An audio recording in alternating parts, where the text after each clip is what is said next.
Hello, everybody. We are live. Yeah. All right. Let's get some energy, right? Let us have a great show. Thank you all for being here. My name is Chris, and I am the host of this show, which is called The Weekly Spinner Rack. I came up with that one. Big brain. We've got some folks in the chat room already, so hello to RB Major Music. And hello to MF. Lovely. Glad to see some folks here. There's always a delay, so probably you're only just starting to hear me be ridiculous. That's okay. Hello to Xavier, Clay, ML, Alexovich. Awesome. Oh, Xavier's from Paraguay. Wow, cool. And Master Shake is here from Kansas City, so all over the world. Hello, A-Man. Hello, Philip. The East Coast. That's where I grew up. We're going to have a great show for you today, folks. We have some fantastic comics that came out this past week. Some really big, juicy comic book news stories that we can all chat about. And I'm going to try to draw something pretty darn cool. I'm going to try to draw Nezuko from Demon Slayer. Very popular. Hello to Chompson. Hello, Terry. Hello, Fernando. Hello, Andrew. I'm ridiculous. I'm the most ridiculous, Andrew. Let's see. I think I saw you on a Zoom recently previewing the Precious Metal art. Don't think that was me. That doesn't ring any bells. Hello to Jim Mahfood, noted professional artist and writer in the comics world. Great job on the Peacemaker vid. It was cool seeing the old Charlton comics. That's a gap in my collection. Might be worth trying to find some of those. Might be. Mostly as a novelty, I'll say. Not that the art was generally bad. I would just say that, the printing, first of all, was pretty weak. Like, a lot of the colors were just, always, way offset. Just made it look not so good. And the writing was maybe not top-notch all the time. Hello, Judgment Kazi. Hello, Nono, Moritaka, Hannah Kelsey, Ricky Pickles. I like that. No, you're not late. You're right on time. Let's see. Hello, Sean Ali and Gantris. Gantris once sent me one of a comic book that he made. That was pretty cool. Hello, Fernando. Have you been reading the current Suicide Squad run? No, can't say that I have. Sorry. Not up to date on that. Charlton comics are on the public domain comic sites. Really? I don't think they should be, to be honest, but I guess I wouldn't know for sure. Hello, Iron Show. Tell you what, let's get started with the show. I'd love to just keep saying hello, but probably would not make for the most entertaining show to watch, would it? But it's nice to be acknowledged, and I do thank all of you for tuning in. It means a lot to me. But let's have some fun. This is a pretty loose show. Maybe you're following along in the chat and throwing out some questions here and there. I'll do my best to answer everything I can. Or maybe you're at home drawing or reading just like I am, and I'm just like background noise. That's fine. But thank you for participating. It means a lot to me. Let's see. First book I read this week, Saga. Folks, you've probably heard me rave about Saga plenty. You've probably heard other people rave about it. It's for good reason. It's a comic it really doesn't feel quite like anything else. It is space opera, but it's not necessarily as how do I say this? It doesn't have the same sort of galactic stakes that a lot of space opera will have. It's much more intimate and family-based. So it's grounded on that level, but the aliens are very, very strange and weird. And the artwork by Fiona Staples is just gorgeous. Anyway, the main characters in this issue have been abducted by space pirates. Pirates are always cool. And they seem to be kind of charming and... this guy's giving Alana, the mother of the main character, a potential job. That's cool. But if he finds out that she is from a certain alien species, that she is, things are going to go real bad. So he demands that she take her shirt off to prove that she doesn't have wings. And, he's not a nice guy. It's ugly. There's also this really cool thing at the end here in the letters page area, where they've got a survey, and it's a totally goofy fun survey, asking if you like ketchup, or who's the best bald fictional character that isn't a villain. All sorts of cool things. And if you send this in, like if you literally, just to be clear, you can't copy this. No, they want you to cut this out and mail it in, and there's going to be a huge prize.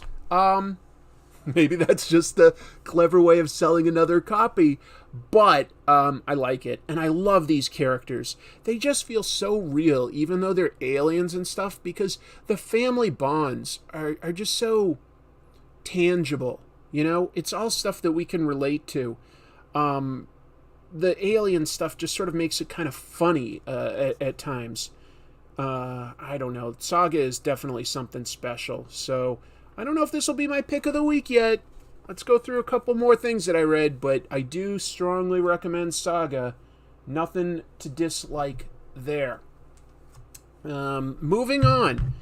Look at this. New issue of Brzrkr came out. That's Keanu Reeves' comic. I mean, I say that, but Keanu honestly has been pretty fantastic about crediting all of the creators on this book anytime he's been interviewed about it. So that's nice. You know, he's not just saying like, oh, I write it with Matt Kindt. No, he's crediting Ron Garney. He's crediting Bill Crabtree as the colorist. I think he's even mentioned the letters in various interviews. But look at the cover here. That isn't Ron Garney art. No, this is a variant cover illustrated by Daniel Warren Johnson. I find his art very exciting. Very, very cool. Like, look at that action shot. This is the main character falling out of a helicopter going into battle. Just an exciting, impactful cover. When you look at it, there's minimal color there. Just, a little bit of warm colors behind the sort of cool colors that the main character has, with like a few cool colors along the border to just sort of frame it, and it really draws the eye in. I think that's really great composition, to be honest. I like that quite a bit. As far as the story, the main character is a guy who's lived for like, I forget how long, but it's something like 20,000 years or something, and he has perfect memory. But why does he live this long? And he's kind of tired of life. He's ready to claim his mortality and pass away. So he's working with the government and some unscrupulous scientists to try to figure out who he is and how he works, because he's kind of like ready to, it's not like committing suicide. He's just ready for there to be an end. He's been alive a long time and he remembers all of it. The people he works with and for are pretty awful. And you read this and you go, okay, well, this is clearly meant to be the background of a movie. You know what I mean?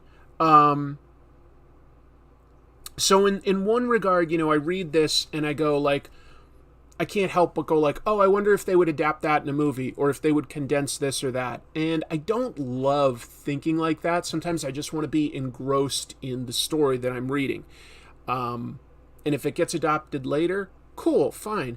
You just can't help it. I mean, like, clearly the main character is designed to look like Keanu, or at least somebody that Keanu could play.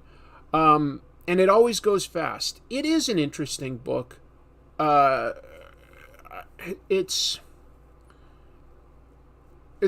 not like necessarily my favorite, just because there's so much talking heads trying to figure out his mystery, but I'd rather have that mystery sort of be the subtext, and like occasionally, like, a scene or two every issue to remind us that that's there. But I'd like to see a little bit more action, to be honest, a little bit more of what's going on. It's not bad at all.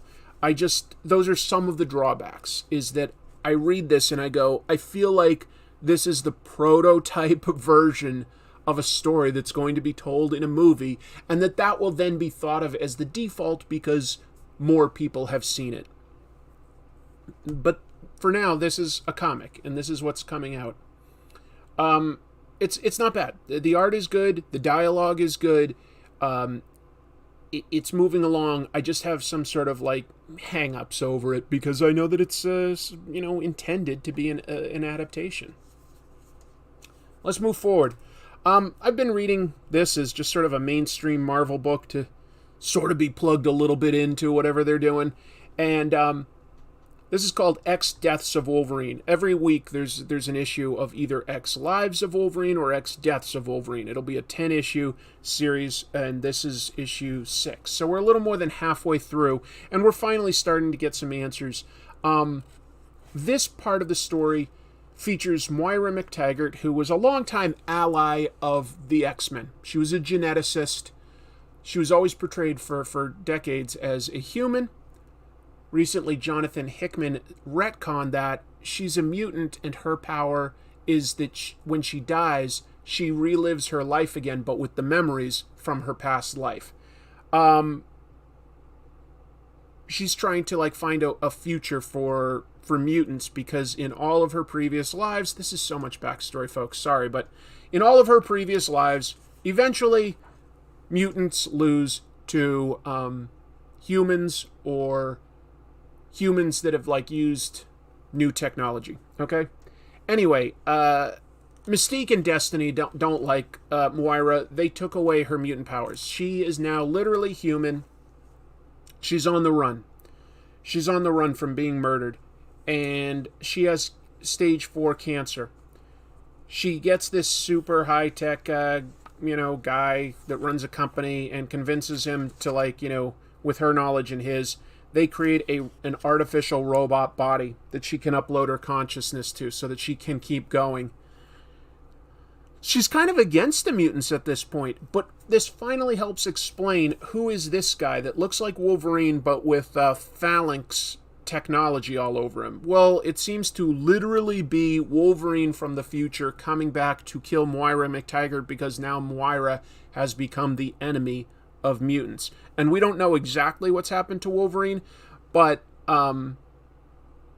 he ends up going up against essentially his children. Daken is his biological son. X-23 was his clone, changed to a female, and I forget the name of this character. I think this is Laura, and I'm just not super into X-Men. Probably you guys know this stuff better. And she was a clone of her. So basically, these, though, are all Wolverine's children, and they all go up against him. They all have different types of claws. See, Wolverine has 3. She's got 2. She has 1. He has 3, but laid out differently. So they're all obviously very different characters. This is fine. I wouldn't really call it great. I wouldn't call it bad. It's fine. I enjoy it while I'm reading it. So it's like a can of potato chips, It's not good for you, but it's enjoyable while you're reading it. But you're not going to remember it. I had this wonderful meal. It was a can of Pringles. Ah, yes, I remember. November 17th, I went out and had a lovely stack of potato chips. Hello, Daniel. Nice to see you, buddy. Yeah, I kind of agree, Black Phoenix. Why? Yeah, Honey Badger. Thank you, everybody. And hello, Joe Dent. Nice to see all these familiar faces. Hello, Black Phoenix. Meow Nan. That's awesome. What to say about this? Moira does seem to have a radical change of heart from being pro-mutant to anti-mutant. They've added a lot of backstory to her character in a very short amount of time relative to her whole life. So I don't know what to say. It's fine. It's fine. It's not the greatest. I like this a little bit more. Issue 5 of House of Slaughter has wrapped up this sort of side story from Something is Killing the Children. It follows the past of Aaron, who was raised in the same house and essentially raised like a brother to the main character of Something is Killing the Children, Erica Slaughter. And it follows his troubled love life with this guy, Jace Boucher, who is from another house that hunts monsters. And this guy blames House Slaughter for the death of his family and has now enacted a plan to kill them all. I'm not going to say too much. Let's just say there's a lot of twists and turns. There is some martial arts fighting with both people and monsters, which is fun. And there's kind of a beautiful yet tragic end to all of it. So, if you like Something is Killing the Children, you will like House of Slaughter. If you haven't read Something is Killing the Children, you can still read the 5-issue House of Slaughter thing. It's a little less monster heavy and a little bit more about these characters that are monster hunters. So it's a little bit more about relationships and characters in a world of monsters, which brings its own interesting parallels. You know, like how people can be monsters, right? Depending on how they act. So it's good. The artwork is definitely nice and clean. I would not call it my personal favorite, and I think some of that is that while it's definitely easy to read, and there's nothing that I really object to about it, and some of it's even honestly cool, like when there's fight scenes and stuff. I would also say that in general, a lot of these shots you'll see are kind of taken like sort of mid-distance to somewhat close-up, and like the camera angle's usually pretty even. There's not a whole lot of variation, like moving the camera to like too much in the way of like, you know, an extreme high angle or an extreme low angle. Just like certain things that filmmakers and really great cartoonists can do with where they place a shot to heighten impact. Now, if you do too much, of course, that becomes a mess, and you can't read it panel to panel if you're just, like, changing the shot everyone's which way. But I don't know, it lacks a certain energy. It's not bad at all. I would say that I wish that the artwork was just a little more dramatic. But it does suit this type of story because, like I say, this is primarily relationship stuff. Hey, look, it's my good friend Hooded Cobra Commander 788. He's got a wonderful channel, by the way. Reviews G.I. Joe stuff, and sometimes even G.I. Joe comics. Lovely to see you here, buddy. Here's one I did love this week. Orphan and the Five Beasts. This is issue 4 of, I think, 5. I'm not 100% sure. By James Stokoe for Dark Horse Comics. Here's what's cool about this. You rarely see this. Actually, we do have somebody in the chat who has done this. But James Stokoe does everything in this. The artwork, the writing, the lettering, the coloring. He does it all. He's inking his own work. Literally everything in this story is coming from one vision. Now, I love collaboration in comics. Sometimes that can lead to some very, very cool things. But making comics is a very time-consuming process. It's very hard work. And typically, the way that it's evolved, no matter where you're making them, a lot of times that means there's at least one or two support people. Maybe it's just support on the backgrounds. Maybe it's a letterer. Maybe it's a colorist. This is all one person's vision. All of it. And that means it fits. The colors suit the emotions on the story. Like all of the layout is nice and clean. The placement of lettering is always perfect. It doesn't obscure the art. It just helps lead your eye through the page. You can even do fun things like weave through the art when necessary. I feel like there was something cool that I saw with lettering. Let me see if I come across that page. But it's definitely a really... Oh, I know where it was. Yeah, here it is. Okay, look. Somebody is surprised at a sword swinging for them, and the sword is cutting through the exclamation point word balloon. Like, the person is so surprised, but yet, like, it's cutting through even the surprise. That's how close it is to hitting the person. Now, normally you couldn't easily do that by having a separate... most letterers would not want to tread on the artwork in that regard, right? Like, that's a bit of an intrusion, you might say, on top of the artwork. But when it's all one person, they can make decisions like that, and it really adds. Stokoe has really expressive characters, really innovative character design, and he's good at, like, sort of just sort of like gory monster type stuff. This story is a martial arts epic, features a main character, goes by Orphan Mo, tracking down some failed students of her sensei, people that have become really evil. And the main one in this has evolved to the point where he cuts his own body parts off to turn it into food that make people like into these sort of mindless zombie followers of him, and he regrows that stuff, which also means like in a fight, look, he just opens his mouth and a new arm like bursts out of it and punches the hero in the face. Creepy, disturbing, weird. So cool. So cool. If you like martial arts, or you just like innovative auteur type stories, an auteur, like, you know, the guiding hand of one creative individual, Orphan and the Five Beasts is something special.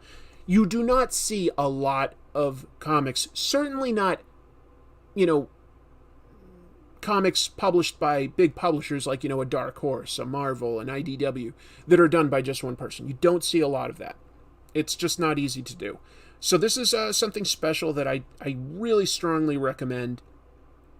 It's probably not printed as many copies as everything else that we've looked at, so maybe a little harder to find this.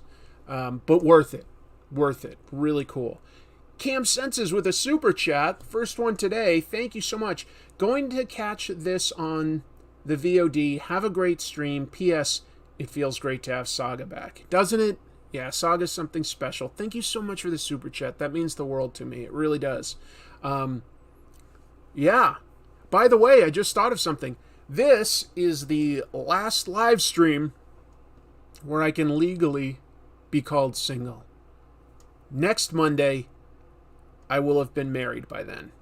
I'm getting married this Sunday. So less than a week until my wedding day. Pretty excited about that, folks. Congrats to me. I've been with Chrissy for a long time. We're tired of putting it off. It's going to happen. All right, one last thing that was new this week that I read. Hold on, I'm just getting a message. Let me make sure it isn't anything related to the show. Maybe I'm making a mistake. Somebody's okay. Nope, it's something else. I like My Hero Academia. Somebody on a live stream back when I did them on Comic Tropes recommended this one to me. And you know what? I've gotten really into it. Oh, look at all those congratulations. Thank you. Not at a courthouse exactly, actually, just to answer a question. An elopement chapel. So like a non-denominational, smallish, but very nice, very beautiful chapel. And I've got a friend that actually runs it. And she runs a nice chapel not too far from us. And we are using that.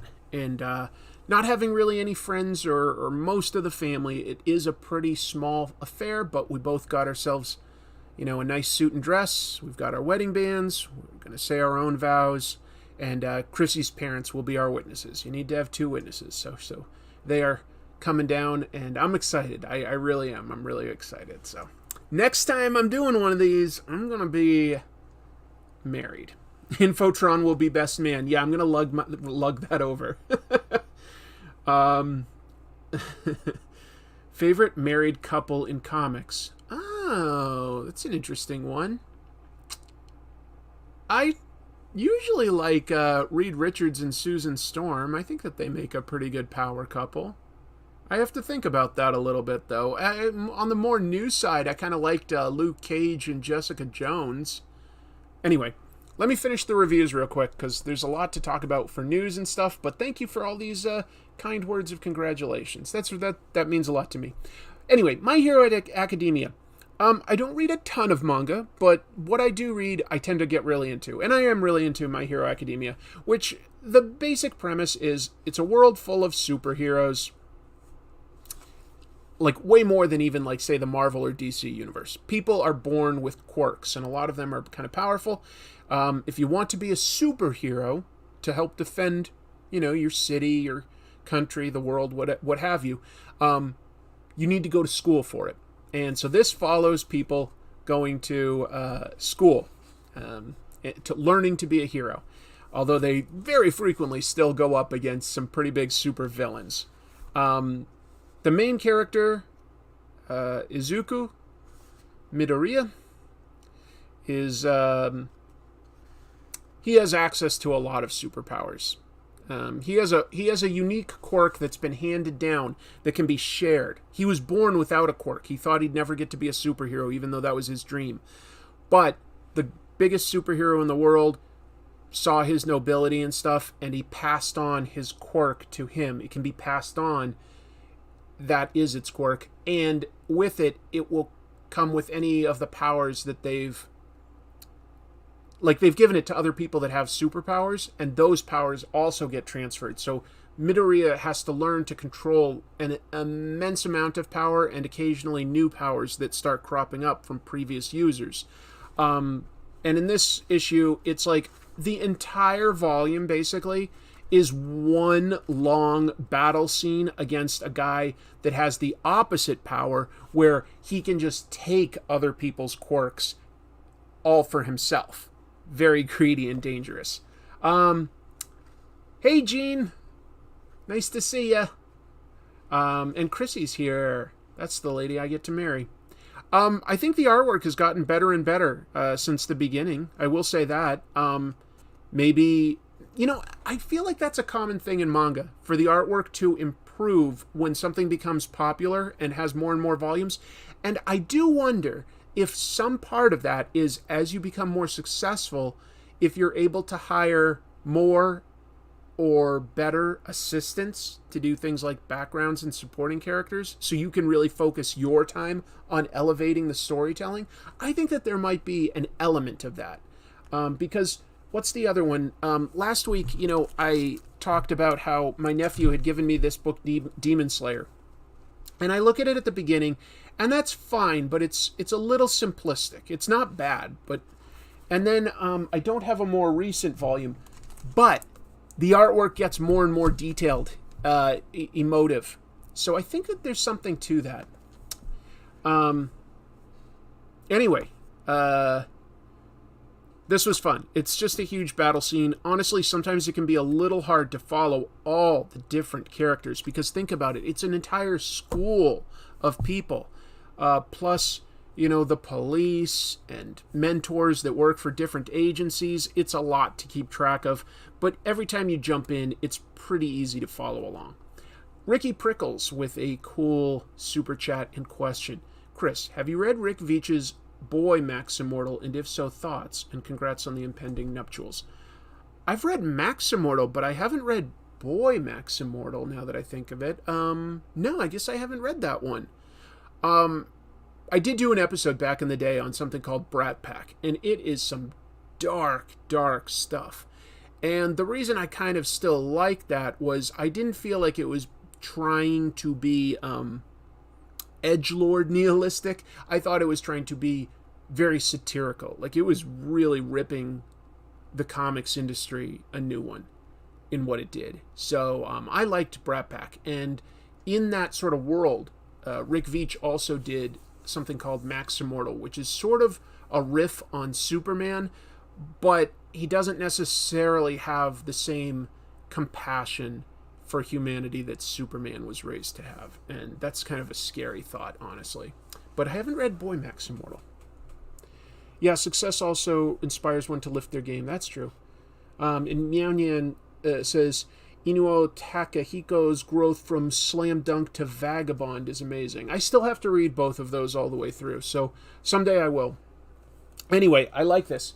What will I pick for my pick of the week? Honestly, it's going to be Orphan and the Five Beasts. It would be close. Saga is also exceptional, and that gets a strong recommend from me.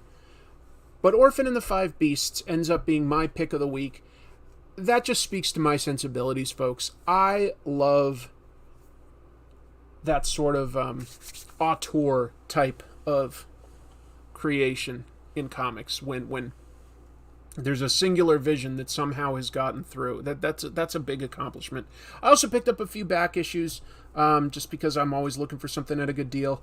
This is a nice little hardcover called The Greatest 1950s Stories Ever Told. When I saw that, after I had just done that Batman episode about how ridiculous 50s Batman was, I wanted to pick this up as sort of a palate cleanser. And sure enough, there's a lot of exceptional stories that DC told during that time. The only downside to this is, as you could probably see, the coloring is it's pretty bright. I'm sure they used the original color guide somehow, but with the cleaner, whiter paper of this, the colors are so bright. It's like the colorists back in the day counted on the cheap newsprint to sort of mute some of that color.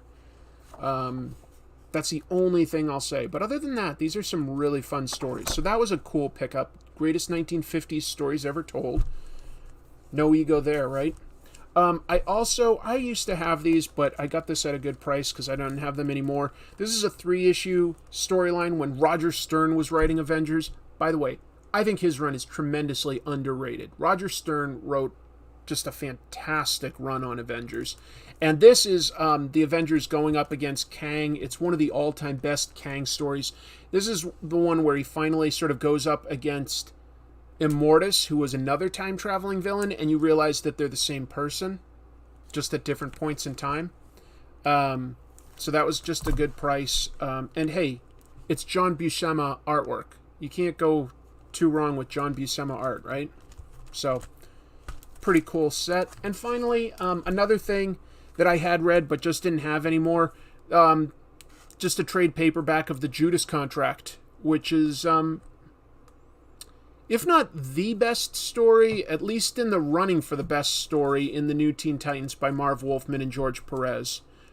Definitely the one where Deathstroke is the most prominent as the villain, but even then, Deathstroke is definitely a little bit more multifaceted than you might expect. There's one uncomfortable part of this, which is that Tara is this superhero that, like, joins the Teen Titans, but it turns out it's to infiltrate them. She's working for Deathstroke, and they have, like, a sexual relationship, and here's the thing. She's written as being underage. Pretty creepy, and that does not age well at all. It's difficult to accept. It's not great. It's not great. The rest of everything is great, but not that. All right. I've got a bunch of news to talk about. I have laid out just a very simple, shapes here for a girl, and I'm going to give her Nezuko. This is Nezuko. I'm just going to give her, like the clothes and stuff now and start inking it while talking about some news of the week. I'm also happy to take your questions, but just understand that I'm going to be like looking up and down while I lay this out real quick. Yeah. Thanks again for being here, everybody.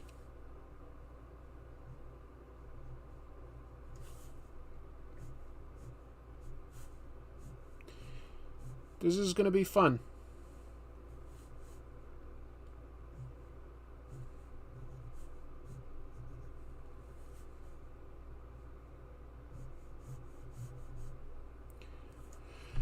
Yeah, everybody's saying like ew and gross and stuff like that. It's not great, unfortunately. I wish it was perfect. It's not perfect, obviously. It's just not. I'm sure if they knew how popular everything would be, they would have given that some more thought. But what's done is done, unfortunately.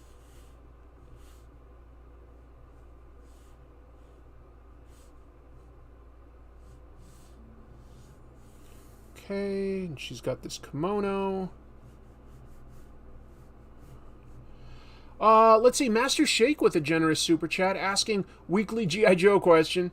If there were ever a Crisis on Infinite Springfield's retcon event, is there a lore element you'd like to see changed? Yeah, definitely. Let's get rid of Cobra Law. Not a fan. Just not a fan. I'm gonna shrink her bust a bit. I think that I went a little over the top there.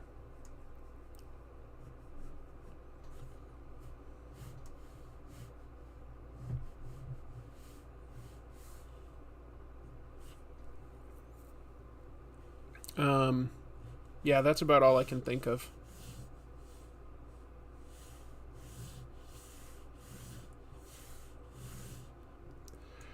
I would like to know, why did DC Comics roll with that storyline to begin with? Yeah, all I can say is maybe more of a product of the times. It just hadn't, I guess for some reason it wasn't looked at as problematically as it is today. It's a good question. It's nothing that I've ever seen Marv Wolfman or George Perez do with any of their other characters, so I really couldn't tell you exactly why they did that. Very strange. Very strange.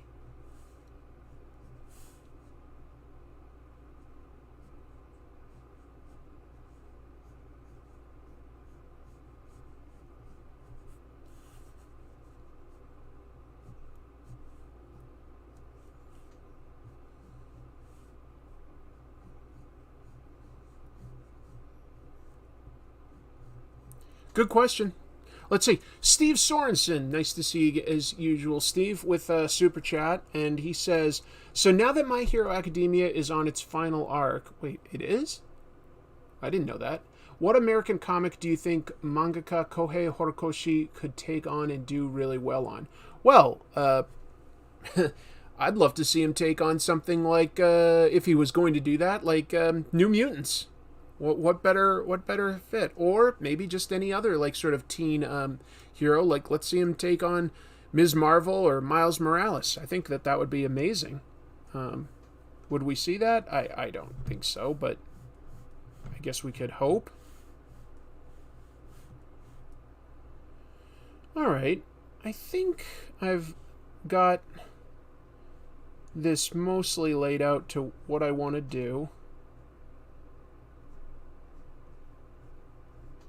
And I'll start inking and try to make sense of this. We'll see. Let's see. Thanks for the info and history lesson on comics. You really know your comics. Well, I try. Caveman, whole thing makes it seem all the more manipulative and gross, too. Well, also, Deathstroke was... I don't think they realized how popular Deathstroke was, and, like, they had no problem making him a total creep and disgusting. I think if they knew that Deathstroke would sort of become such a popular character, they might have, like, toned down some of that stuff. He's really presented as pretty gross. Hopefully that makes sense.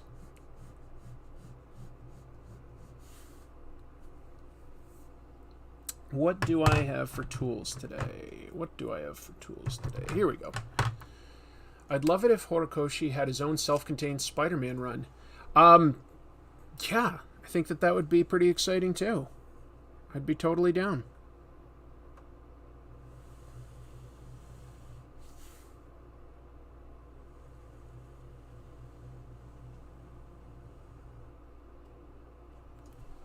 Hey, my cat's here. Let's take a moment to say hello to Little Bean here. Did you ever see Greg Smallwood on Twitter talking about how Marvel edited Asian faces in Elektra Black, White, and Blood without his approval? I did. That was really unfortunate. Back in the day, Marvel and DC would frequently edit people's artwork to make it fit a house style. They'd have, like, an art editor like John Romita, for instance, like correct a face, or maybe have Kurt Swan redraw a Superman face that another artist did. And that's one thing, but these days I think you got to trust the artist to do their job, or tell them to make an edit for a particular reason.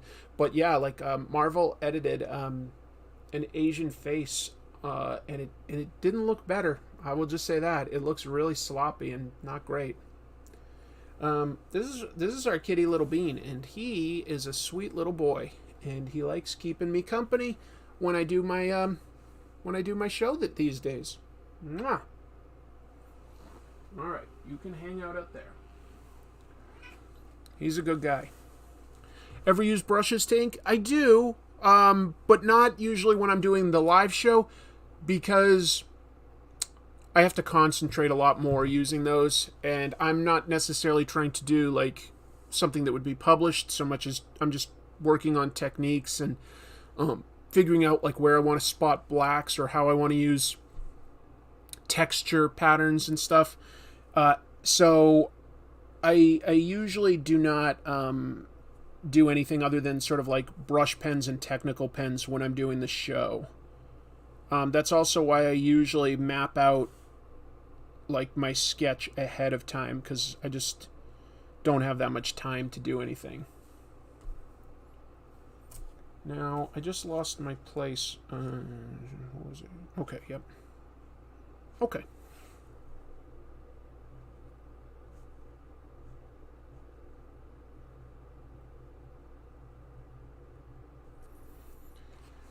A little baby sweetie patootie.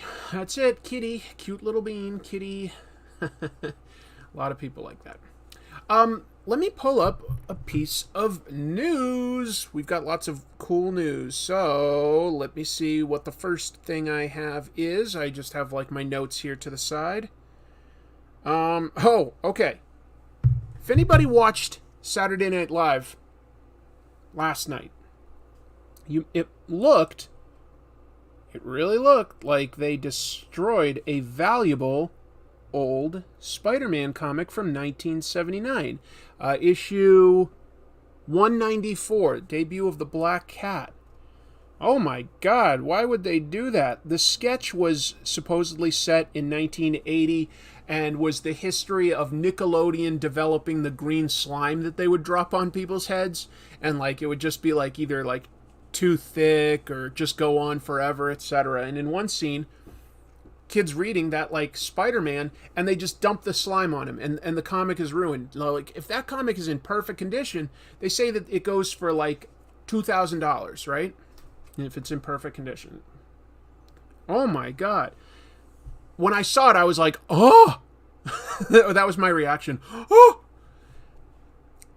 And so I went back and I was like, wait a minute, that probably doesn't make sense, right? And if you look really closely, no, they did not destroy an original Amazing Spider-Man 194. You can tell that they have an actual comic of some kind, probably just some modern book that they just got off the shelf down the street, and they put like a high printout, high-res printout of the cover on top of it to make it look era appropriate. They did not destroy a super valuable comic book for just no good reason. You know, they had a bunch of comic book references last night. During Weekend Update, they had a joke about Luke Cage's 50th anniversary. I don't need to repeat their own joke to you. Let's see. They had someone get so embarrassed because of an awkward situation that they used Thanos' glove to just make themselves disappear. What else did they have? They had something else. Maybe it was just that they had Paul Rudd on and, you know, he's Ant-Man. But anyway. Yeah, the attention to detail. Chris, if you were given the opportunity to do a superhero book, either solo, team-ups, or crossover from the big two, what would it be and why? Look, as far as a character that I'm most passionate about, it would definitely be Spider-Man or Captain America. But, it might be fun to take a challenge and do a character that I also don't have a lot of passion for, and because I just feel that would like probably prompt me to give some real thought to an innovative plot and interesting character evolution. Like if you assigned me Dr. Fate, I don't really have any particular fondness or knowledge of that character, so I'd have to do some research, which I think I'm good at, and I think something would pop into my head that could be really cool. So yeah, just sort of thinking like in that regard, like that might be a cool way to do it. Paul Rudd is Celery Man? What's that mean? What Celery Man is? Paul Rudd is so friendly, it seems. He just seems like a nice guy that everybody likes.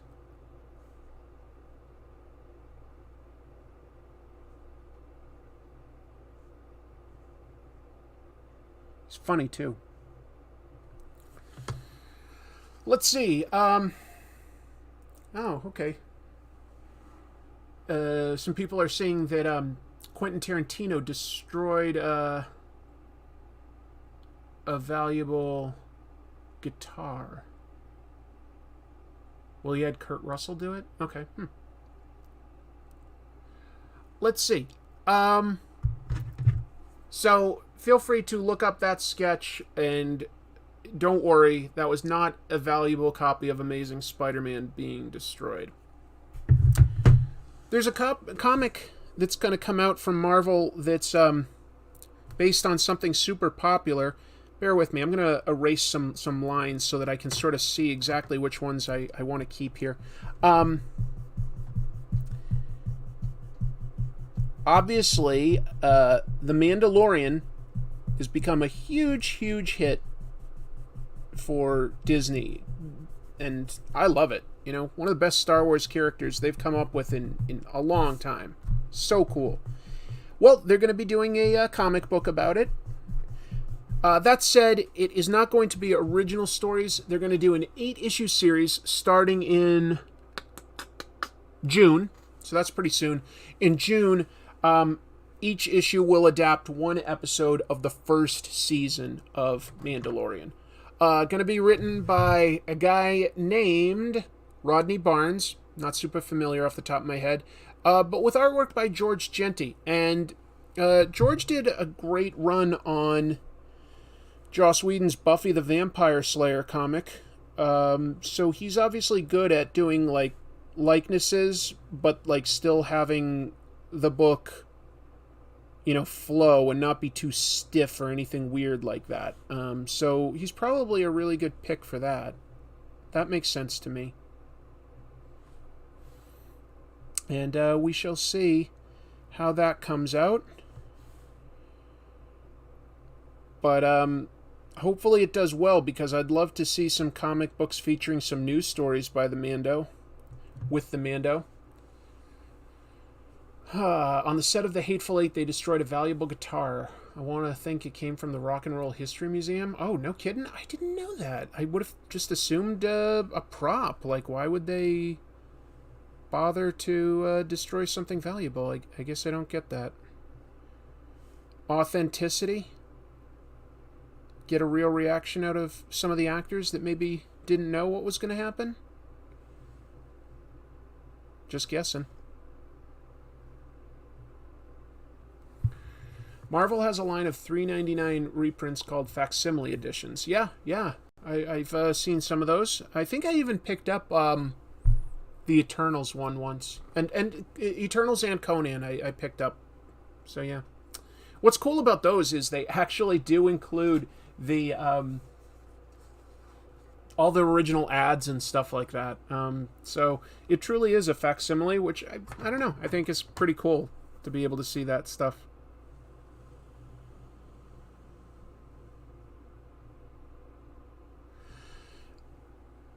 Let's see. I think Barnes did the last Falcon solo book. That might be.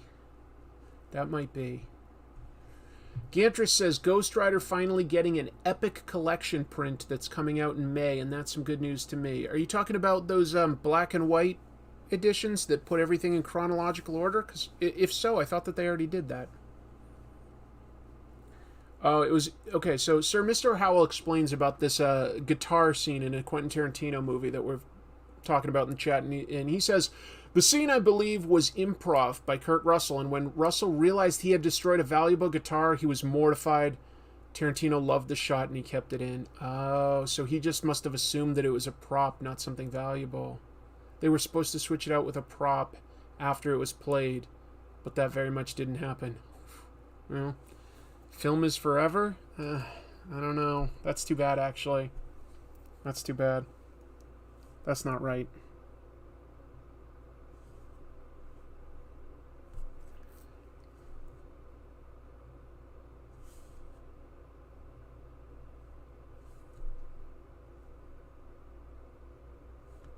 Wow.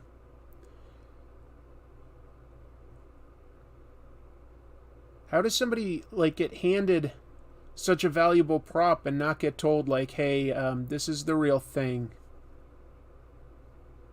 That just seems a little odd to me. But hey, I'm not a filmmaker. I don't know how these things go. I don't know nothing. I'm dumb.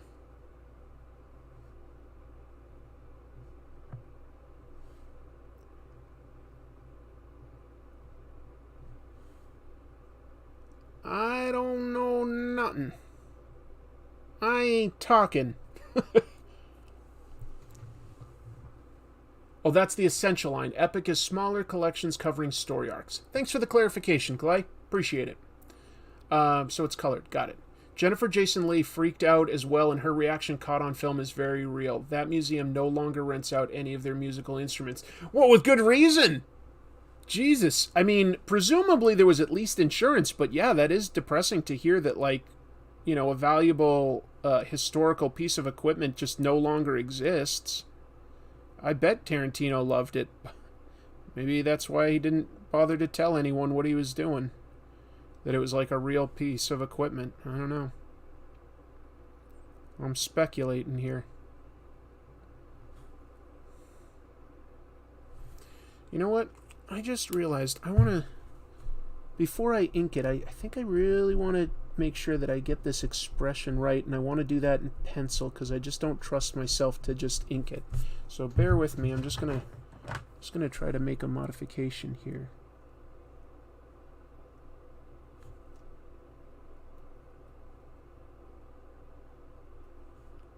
Yeah.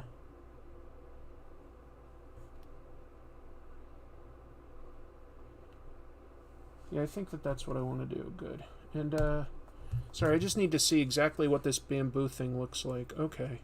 Oh, it's very simple. Doot, doot, doot, doot. Mm-mm. Mm-mm.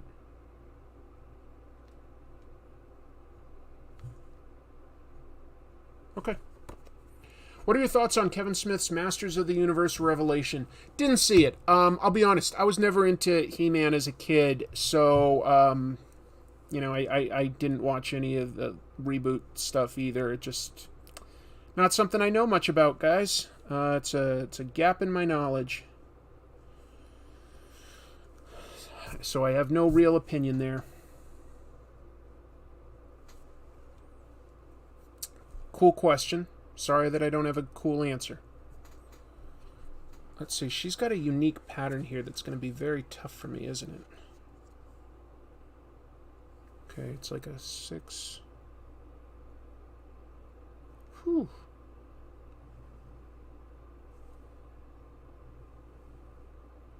We'll do the best we can. We'll do the best we can. Take it from there.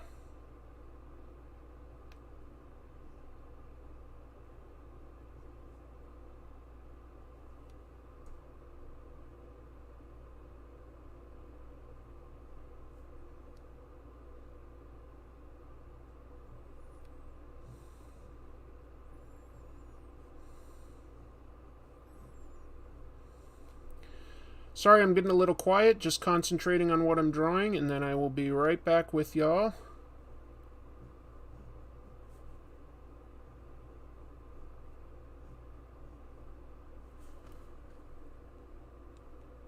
Because you guys are important to me. You guys, you gals, you all. You all. Everybody.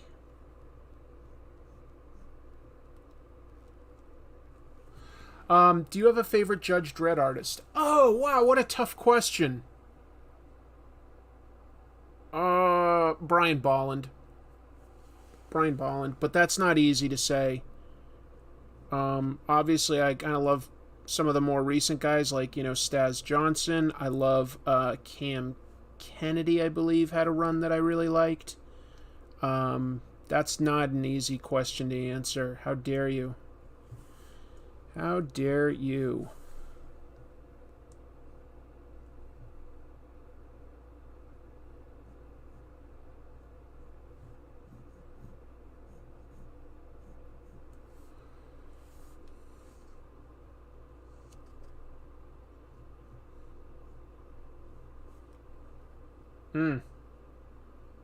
Tough.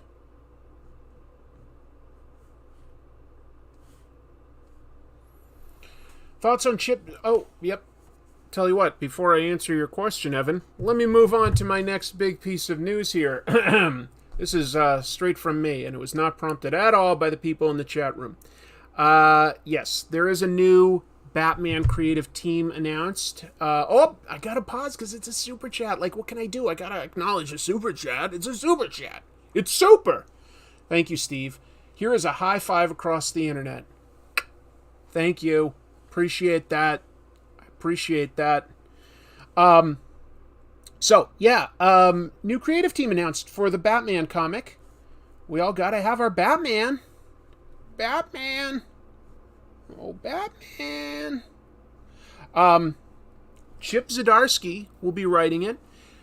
Art by Jorge Jimenez, who has been just on fire. The guy's incredible. Can do no wrong, really. Wow, what a treat. What a treat. Pretty exciting, to be honest. And Chip Zdarsky's been writing a lot of good stuff lately, if you haven't been paying attention. I like his book Newburn, which is a good crime mystery type book. He's written stuff like Daredevil, or still is writing Daredevil. So, I mean, that's... that isn't Batman, but it has some similarities in terms of being like street-based crime type story. So, a lot to be excited about there. A lot to be excited about. Yeah, that's just dope.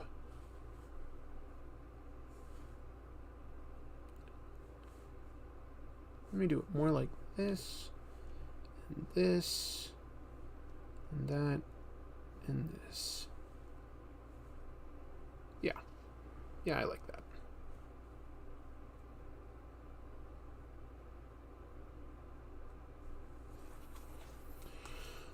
What a team. That might get me to check out Batman. I haven't been reading Batman in a long time, but I do like those creators, so probably worth checking out, right? Probably.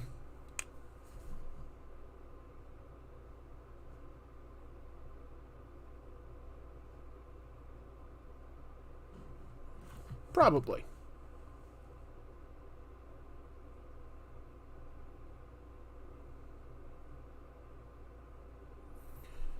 No cards for the super chats, Chris? No, Joe, not this week. I liked doing that, but oh, wait a minute. You know what? What have I got, like 3 super chats? 4? I do have some cards. All right, let's open some cards real quick. I am hoping Chip didn't sign an exclusive contract.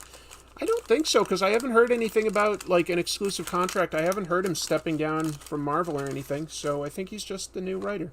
All right, what do we got here? We've got some cards from 1989 Batman. We've got, I guess that's Batman. That is hard to see. That's a sticker. We've got a Bicentennial Nightmare. Timely. Vicky in a jam. Oh, there's Bob. Bob the Henchman. Classic character. The Mime of Mayhem. That was cool to give Joker a different look in the movie for at least one scene. Steve says, I like Tom King Batman, wrote him like a person. I liked it too. I did a whole episode about it. I liked it. The Titans Clash. That's pretty cool. By the way, I've got a buddy, Mark Englert, who does prints, usually based on pop culture stuff. He did an amazing one of this scene. So look up Mark Englert. I'm trying to remember. His website is called Taco Belvedere. Taco Belvedere.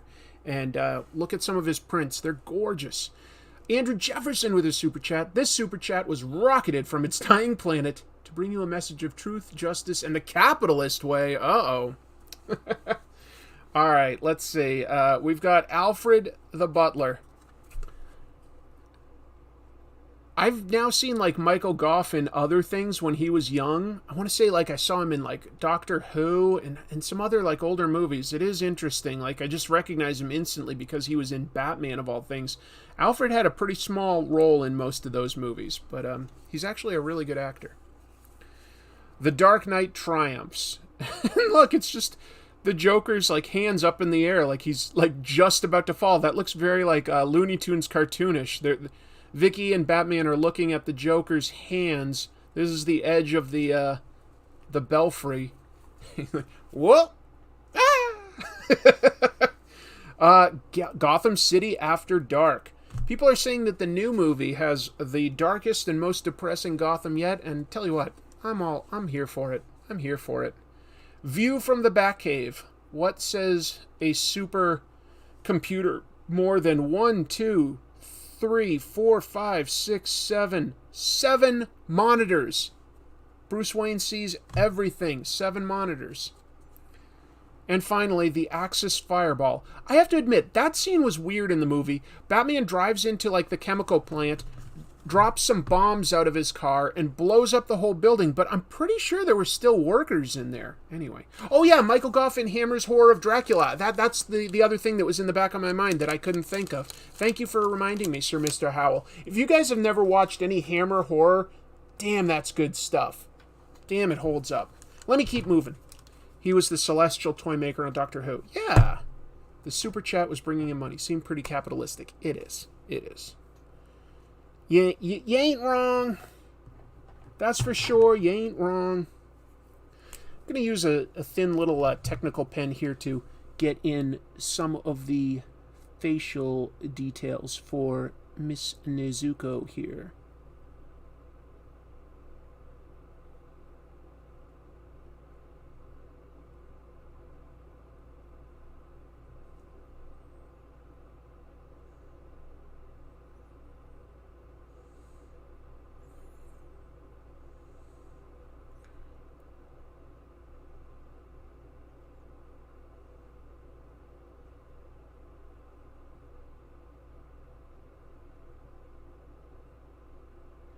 When you draw ladies, boy, you have to be careful about how many lines you use. Too many, and it just makes them look old. And this is supposed to be a pretty young character, so I've probably already drawn her looking a little too old for who she is, but what can I do? I'm not a pro, you know? I ain't no pro. Don't hold me to that standard. I ain't a pro. I do love the serious Batman, but I also love the really goofy Batman like Adam West or Will Arnett. Yeah, I agree. We've gotten serious Batman for so long that I'm kind of like ready for some more goofy takes, and I'm glad that we had Lego Batman because that sort of gave it to us. It kind of works. It's not always what people want. It's not always what people want, but it does sort of work. Oh, after I did my episode about, how the Batman in the 1950s and the Silver Age was pretty goofy and it wasn't what people wanted at that point in time, or at least not exclusively, I got this huge, long email to my personal email. I'm not really sure how the person found it, but whatever. Like a whole essay telling me what Batman should and should not be. I have no control over Batman, but it was all like, Batman has to be serious at all times. Batman has to, be grounded and can never be sci-fi. It was like these hard and fast rules and like this huge long essay. I didn't read all of it because it was just humongous. And I just sort of replied. I was just like, oh, interesting. Just so you know, I don't work for DC. I have no say in it. And I didn't get an answer to that. I really don't know what he wanted me to do with his essay. It was long. It was a lot. It was a lot.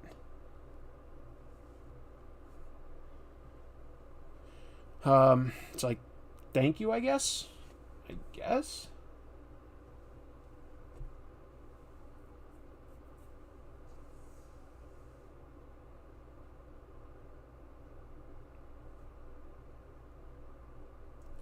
I appreciate that people watch, that's for sure. I think I've started to say that's for sure too much. I don't know where that got picked up, but now I say that's for sure. That's my new thing, I guess. Oops.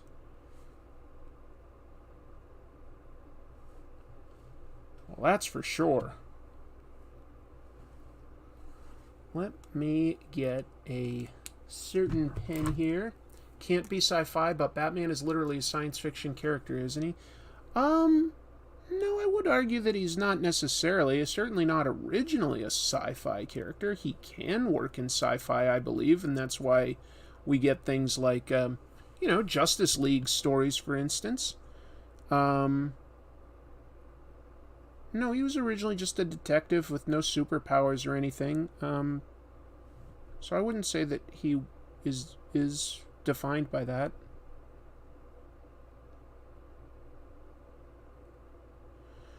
But I'm open to other interpretations.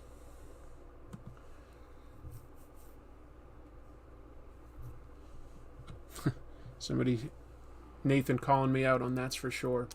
Hammer horror movies are great. Christopher Lee and Peter Cushing would not have had their careers without that company. Yeah. Right, yeah, Master Shake. I guess it would be called a manifesto. I was supposed to go back in time and change the Batman lore. Nobody told me. Oh, I was supposed to go back in time. But my time cave had collapsed that week, and my time machine was on the fritz. I could have drank a lot of old soda and run in a circle like a little girl. That sometimes works. Let's see. Hey, Chris, you got a shout out on Mr. Sunday Movies Weekly Planet podcast. They shouted me out like about 3 weeks ago. Is that what you're talking about? Did they mention me again? If they did, I appreciate that. I don't know. You're probably talking about like 3 weeks or so ago, right? Would love some clarification on that.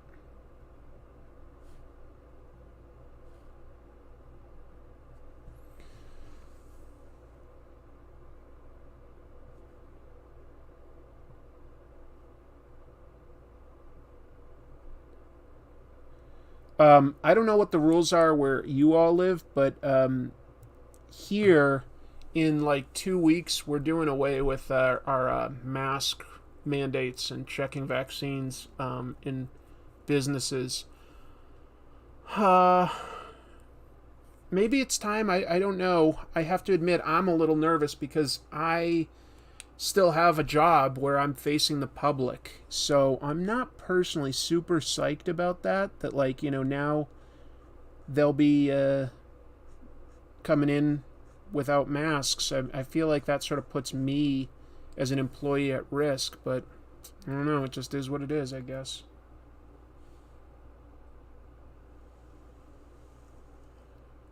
Curious what things are like where everybody else lives. Because I've heard that, in England, I think they've already done away with things. Maybe they're doing okay at this point. I don't know. I mean, I know it has to come at a certain point, but I was just sort of surprised. I guess it just sort of snuck up on me that this was happening now. I've got more news of the week. I will take a look at that in 2 seconds. Let me just get some black in here on this kimono, and we'll move forward from there. I cannot wait to see this done and colored. I don't know if I'll have time to color it, but we'll see. I'm going, obviously, pretty darn slow. You can use your time cave to travel back in time? Absolutely I can. When it's open. Oh, this is fun. Okay, I don't know that I'll be buying these, but Todd McFarlane announced that his toy company is going to be making some new toys for DC. They're going to be called Page Punchers. Kind of cute. Hold on. Steve says, fave Punisher stories and writers and or artists. I'll get back to that. Good question. Appreciate it.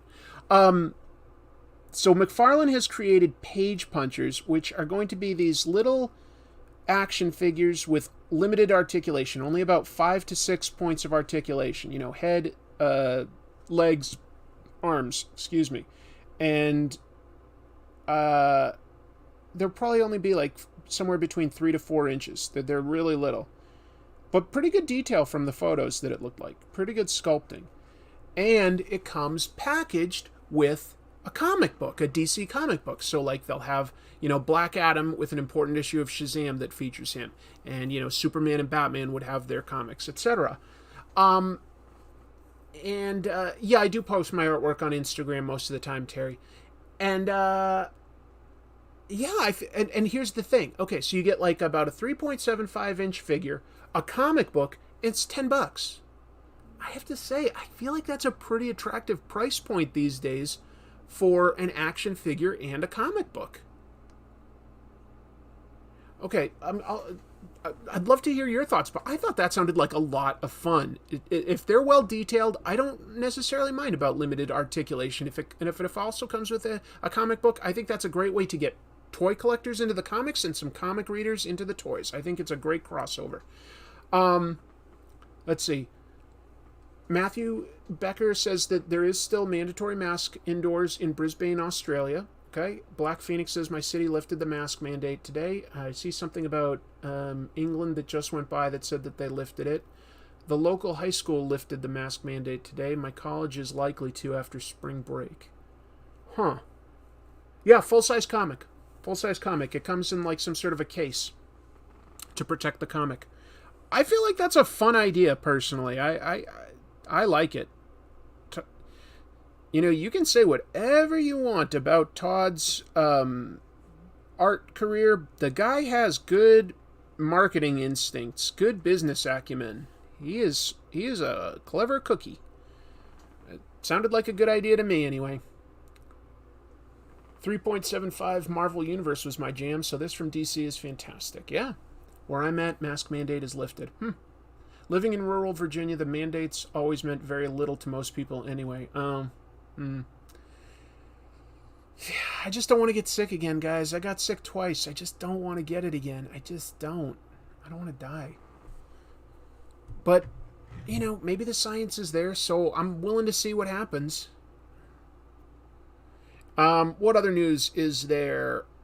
This is more of a small piece of news, but obviously the new Batman movie comes out shortly, real shortly. And I looked at Rotten Tomatoes today to get a sense of like what the critics were saying. I didn't read any specific reviews though because I don't want to be spoiled or anything. And yeah, it looked like the reviews overwhelmingly were positive. It had about a 91% positive. 91% of the reviews were positive when I looked at it earlier today. So that's promising. I don't know. I mean, of course, I want a good movie, so fingers crossed. Joe Dent says, hello, Chris. Have you ever seen the 1943 Batman? No. I've seen stills of the serial, but no, I haven't seen it. But since you gave that generous super chat, Joe, and by the way, I'd be curious to see it. I would. Let me go back to the question Steve asked me, and because he did also give a generous super chat, and said like fave Punisher artists and runs. And I would say some of my favorite artists would be, well, you got to respect John Romita because he sort of helped create the costume originally. I think his son, John Romita Jr., did a badass Punisher in Punisher Warzone. Really made him big and beefy and intimidating. Jim Lee made a really cool version in Punisher War Journal. Those stories going up against Wolverine in the jungle were really cool. But Steve Dillon, it's hard to overlook how good the Steve Dillon Garth Ennis run was, you know, or runs. They kind of kept coming back. There's a lot of fun to be had there. And I think that, like, Goran Parlov, that guy is a great Punisher artist. No question there. Wow.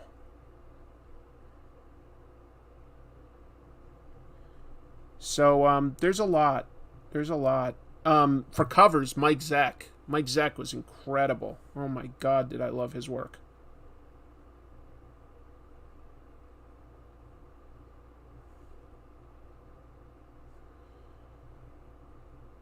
I don't know why Mike Zeck sort of stopped doing comics, to be honest. Boy, did I think he was one of the best. His artwork really spoke to me.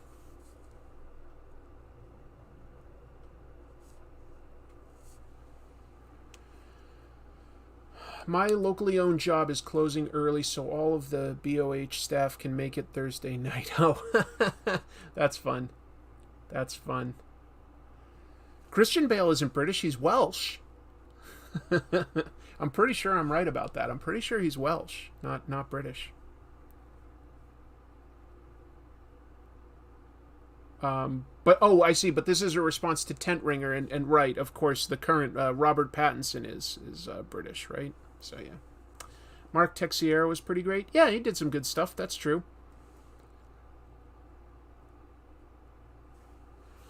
And I think I had at least one more piece of news. Give me a moment here.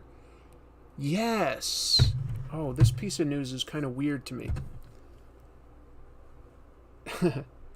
So, in the early 90s, the Ninja Turtles cartoon ended, and they decided to do a live action show. Fair. It wasn't too great. They did one season of something called The Next Mutation. And the biggest thing to come out of The Next Mutation, again, this is very strange, but they added a female turtle, a fifth turtle. In that continuity, they were brothers just because they were adopted. Like, the five turtles were not, like, biological brothers. And so Venus de Milo was not their biological sister, which meant that they could all go like, whoa, she's hot. She had been like picked up by somebody else, like, you know, she got raised separately from them, and okay, fair. They're adding her to the to the comic. Venus de Milo is going to have some sort of an updated origin and become part of the comic. Now, I think that's a little weird, just because there already is a female turtle these days on the team, Jenica. She was a human who got mutated into, like, a half turtle. She was part of the Foot Clan, but not necessarily a bad person. Anyway, she had to get an emergency blood transfusion. The only person that could possibly help her was Leonardo, so, you know, she would either die or not. So, like, he was like, well, better this than nothing. And he gave her, like, his blood, and it mutated her into, well, she looks like a Ninja Turtle, but she's female. And Jenica's pretty cool, I think. So I don't quite know why they decided to add Venus. But then there was, like, a preview page of the artwork, and it looked like she was sort of stitched together, to be honest. So I think she might be sort of artificial in some level. I'm not quite sure what to make of it. But I did find that interesting, just because she was not a popular addition. I'll put it like that. She was not a popular addition to the franchise. It did not seem to go over well with viewers at the time, fans. Like, there's very few fans I found of Venus de Milo. So, an interesting decision by writer Sophie Turner, but I will definitely give it a chance, because I love Ninja Turtles, and I think that the stuff Sophie Turner's been doing is cool. Imagine getting turtle blood. Sounds a little gross, to be honest. Sounds a little gross, but who knows? Wasn't the live-action show, and Venus in particular, one of the main reasons Laird and Eastman split up? No, it was around the same time. Eastman was okay with it. Laird hated it. Just hated it. And, like, only grudgingly signed off on it. When the show failed, you know, he was like, yeah, never again with that character. I'm not down. But, you know, he sold the rights. He doesn't own it anymore. Nickelodeon does, so. Or Viacom does. And so, yeah, she's coming back. But I will say, the IDW Ninja Turtles book has roped in, like, continuity from everything. The live-action movies, the animated shows, all different versions of them, previous comic runs. They've, like, they've got, like, one cohesive continuity to the ongoing Ninja Turtles book that IDW's at, and it's up to, like, issue 125 or so right now, which is a really long run. What was I going to say? Just that they've roped in all sorts of different ideas from other elements of Ninja Turtles lore, because there have been a lot of different takes on Ninja Turtles. And for theirs, for this one comic, they've sort of come up with new versions of all these characters that are all sort of, like, roped together. I don't know. It could be cool. It could be cool. Meow Nyan with a Canadian super chat. Thank you. Remember Images TMNT? That sure was something. It was interesting. Was that, Fosco, I want to say, was the guy doing that? And, through, Larson's company, Eric Larson's, portion of Image. It was interesting. It was interesting. It was very dark. And all things considered, it only lasted, like, I don't know, a little more than 2 years or something, so it didn't last that long.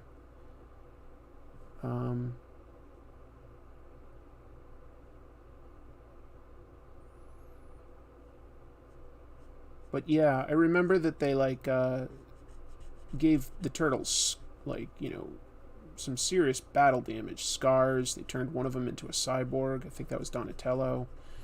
It was some pretty gnarly, dark stuff. But Ninja Turtles can kind of work that way. Doesn't have to be that dark, but it can work that way. Andrew Jefferson says, which would be worse, mutated turtle blood or radioactive spider blood? I would say the mutated turtle blood would be worse, because personally, I would love to have Spider-Man's powers. I don't love the idea of having to live the rest of my life looking like a Ninja Turtle. I know they seem happy-go-lucky because that's their lives, but I do not want to look like that.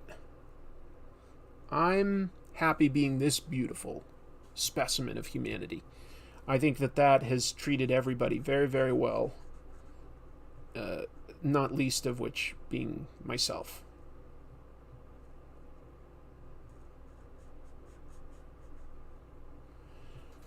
Let's see. Radioactive Spider Love is probably worse. IDW brought it back briefly too. It concluded with a Regeneration 1 was with Transformers. I don't quite follow that. Sorry. Oh, I see what they're saying. IDW brought back Images Run. Yeah, and they finished it. I heard that they did that. I haven't read it. Yeah, Images Run was volume 3 of Ninja Turtles, but and the current version is volume 4, although volumes 1 and 2 were both from Mirage Studios. It just was briefly in color, I believe, is all it was for volume 2.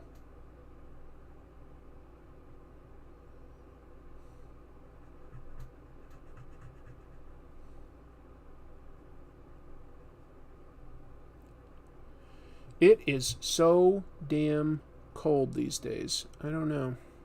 I am freezing. I really need to fix my heater at some point.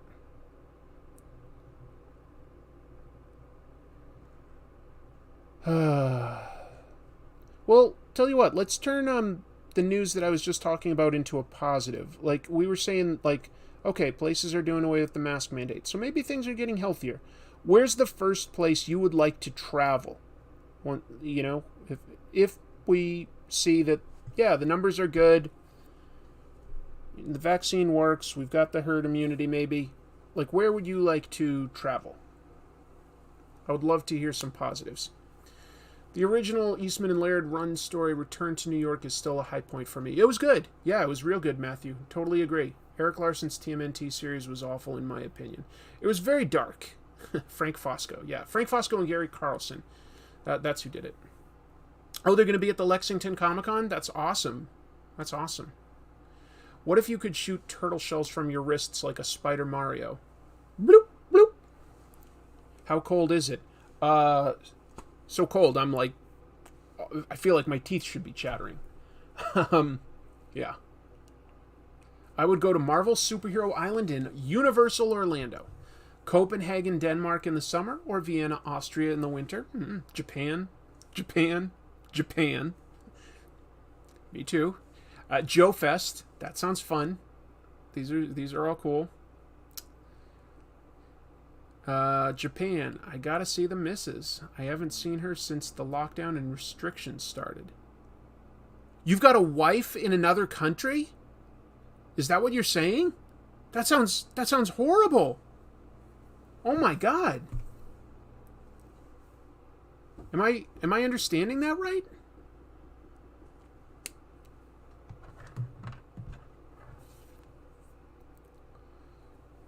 Let's clean this up some more.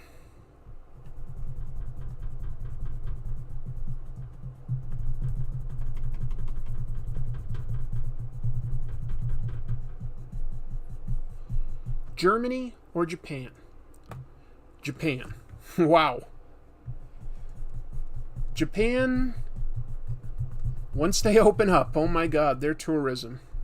That is going to be bonkers. That is just going to be absolutely nuts. Jack Rudy, what comic has been your favorite currently? Probably Saga right now. Probably. That's the one I get most excited to read. Let's see. Fiance, but we've been together for 9 years-ish. Oh my god, that sounds so tough, meow.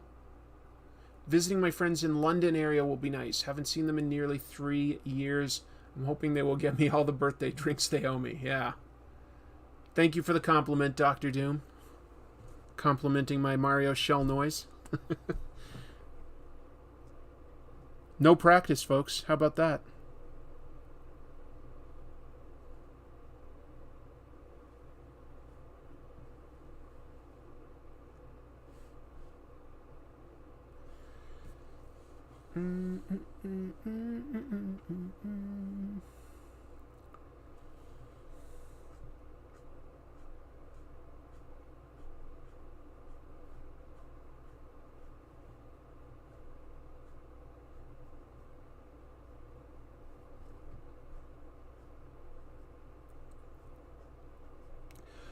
Well, sounds like a bunch of Europe and Japan is going to get a lot of tourism money as soon as they are able.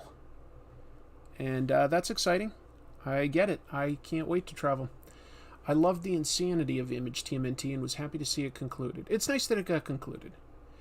Last 2 issues of Saga have been good. I reread all the past issues before it came back. Same, Jack. Same. It was a real treat to get to do that.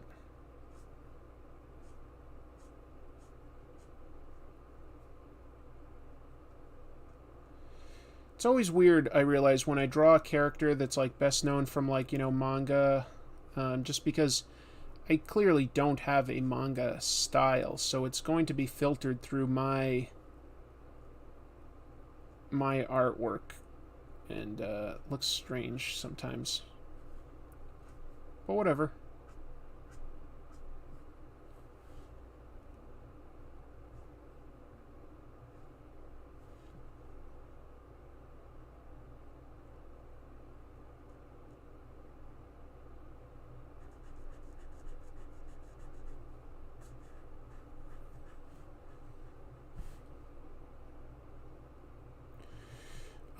Boy, as soon as I get through the news, I always feel like I start getting quiet, but maybe that's also just like my energy runs low after a little while of doing this.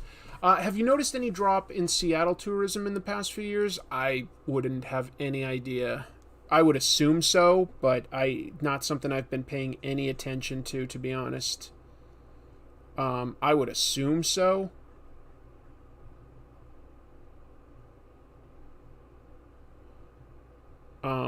I'm not going into the city myself a whole lot, to be honest. And I haven't had anybody come to visit me during the whole last 2 years.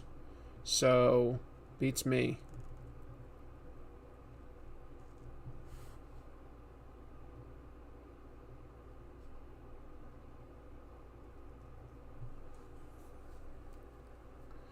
What are your thoughts on Erik Larsen writing and drawing Mario Gully's aunt? I don't care. I'll be honest, that character never interested me a whole lot. I love Erik Larsen. I respect him a lot. I think he's done some really cool stuff. He seems to see something in Ant that I just never really saw. So more power to him if he thinks that that's a viable, interesting character. He's going to have some passion behind that, I guess, which is good. That said, like, all I can say is like that the first volume of Ant by Mario Gully, I didn't care for the art, but I did think that the story was interesting and that it was like sort of all taking place in a little girl's head. It wasn't like an actual superhero. I thought that was at least the distinguishing factor that made it unique. And it seems like Erik wanted it to be an actual superhero, so he's got a very different take than I think Mario originally had. Manga... yeah. Kind of got that out. All right. Meow Nian with a super chat saying, manga style is good, but kind of dangerous in that it's really hard to shake off when you grow and develop as an artist. That's from my experience. Possibly, I mean, you're putting like a technique ahead of, what you actually see. That's the danger. Influences are fine. Some people can do it a lot better than others. I can't really do a manga style, I don't think. Not that's convincing on any level.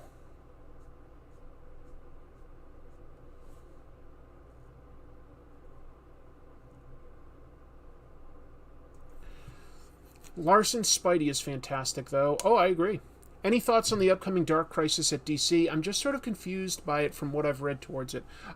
It sounds like what they want to do is temporarily kill off all their big superheroes to show how the rest of the world steps up or deals with that loss, and that's fair. They sort of did it once with Superman, but to do it with all the heroes at once, okay, that's a little different, I guess. So, sure. I can't think of that exact story playing out on a big scale before, so I get it. We'll see what I don't know. It doesn't super excite me, but I get it. Makes sense. And I'm sure that Wonder Woman and Batman and Superman will all come back, but they've obviously got a lot of legacy characters at DC, so the idea of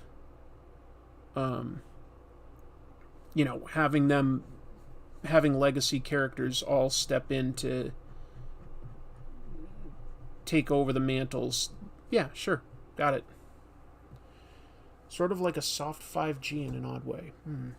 Body count TMNT from Image was insane and fun. Absolutely. Anything that Simon Beasley does, I am down with.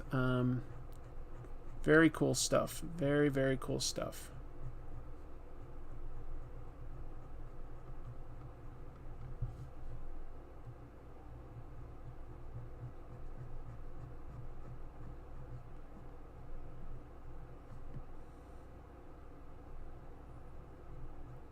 Yeah, I did get my tickets to see Batman on Friday, so I didn't want it to get spoiled for me. I was like, I guess I better see this pretty quick if I'm going to see it. So I was like, yeah, I'll see it. And I hope it's good. I don't know. I wouldn't say that I'm, like,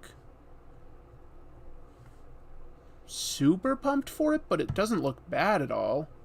It looks a lot like the Nolan one. I don't know. We'll see.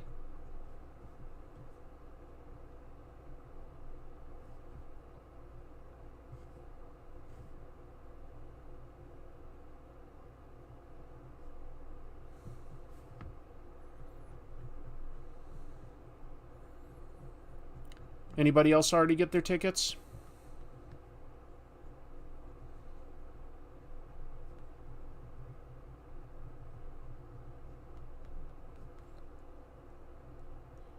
Have there been any good video games that have come out lately? I'm not super plugged into games right now. I just haven't had a lot of time to think about playing them, but I wish I did. The last game I played was whatever the last Call of Duty was, which wasn't that long ago, but I didn't play a whole lot of it in retrospect either. I liked it, but that was the last time I had a little bit of time for games. Dark Crisis is set in the future, so current comics won't be affected by it. Oh, really? I didn't know that. Here in England, I was told that DC are giving out a little promo comic if you catch it at the Odeon Cinema. Oh, wow, okay. Get a little... I feel like you should always get a free promo comic when there's a comic book that's been adapted into a movie. I feel like they should always do that. That's like worth something on the publisher's part to spend some money. Try to like rope in some new readers, and don't make it like just like a simple like recap. Like give it like an actual comic that like you have to like, if you don't understand it, you have to like go out and do some of your own like research and get some other comics. Sometimes I feel like they make like on Free Comic Book Day, I love the idea, But most of those comics are just like little teases, and they're not like an actual comic, and I feel like that's not the fun part of comics. The fun part is reading an actual full story. Maybe I'm just being a whiny little guy. I think they should do it like this. Listen to my ideas. I've got all the answers. No, I'm not trying to be like that. I've been playing the old Aladdin games ported to the Switch. Ghost of Tsushima, I've heard that that's good. Elden Ring. I don't have time for something like Elden Ring. Yeah, that looks like such an epic game. I just don't think I have time. Minecraft updated. Oh, wow. I haven't played Minecraft in years, but there was a time where I used to get on and build like with my friend Jacob. He was really good at it, so he would like always like sort of help my world get like, you know, automated monster killers to get energy and all sorts of cool mine carts around the world that we were building. That was so much fun. He was really good at that. I miss that.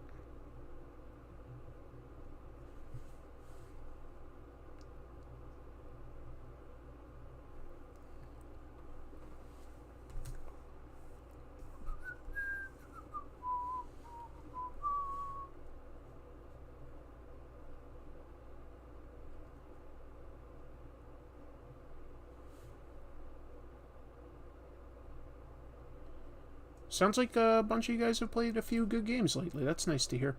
I haven't watched a whole lot of TV lately, but of course I watched Peacemaker, since that's what the latest episode I made was sort of comparing and contrasting. But I also have been watching another show that's an adaptation of a comic. It's on Netflix, called All of Us Are Dead. It's an adaptation of a South Korean, webtoon online comic. And kind of like it. It's a zombie show, and it focuses on a whole like sort of city that's got an outbreak, and so you'll see government people and first responders like dealing with the crisis, which is cool. But it's primarily focused on people that are trapped in the high school where the breakout first occurred. And so that's sort of like a microcosm of society in general, seeing all these different personalities trapped in one place and accelerating, like, you know, the tensions and stuff. It's really, really cool, I think. Obviously, kind of depends on how much you like zombie stuff, but it's got some good character drama in it. I like it. I like it a lot. So that gets my recommendation. Don't know why I said it quite like that, but it seemed like a good idea at the time. And, yeah, I don't regret it. Nah, I don't regret it at all.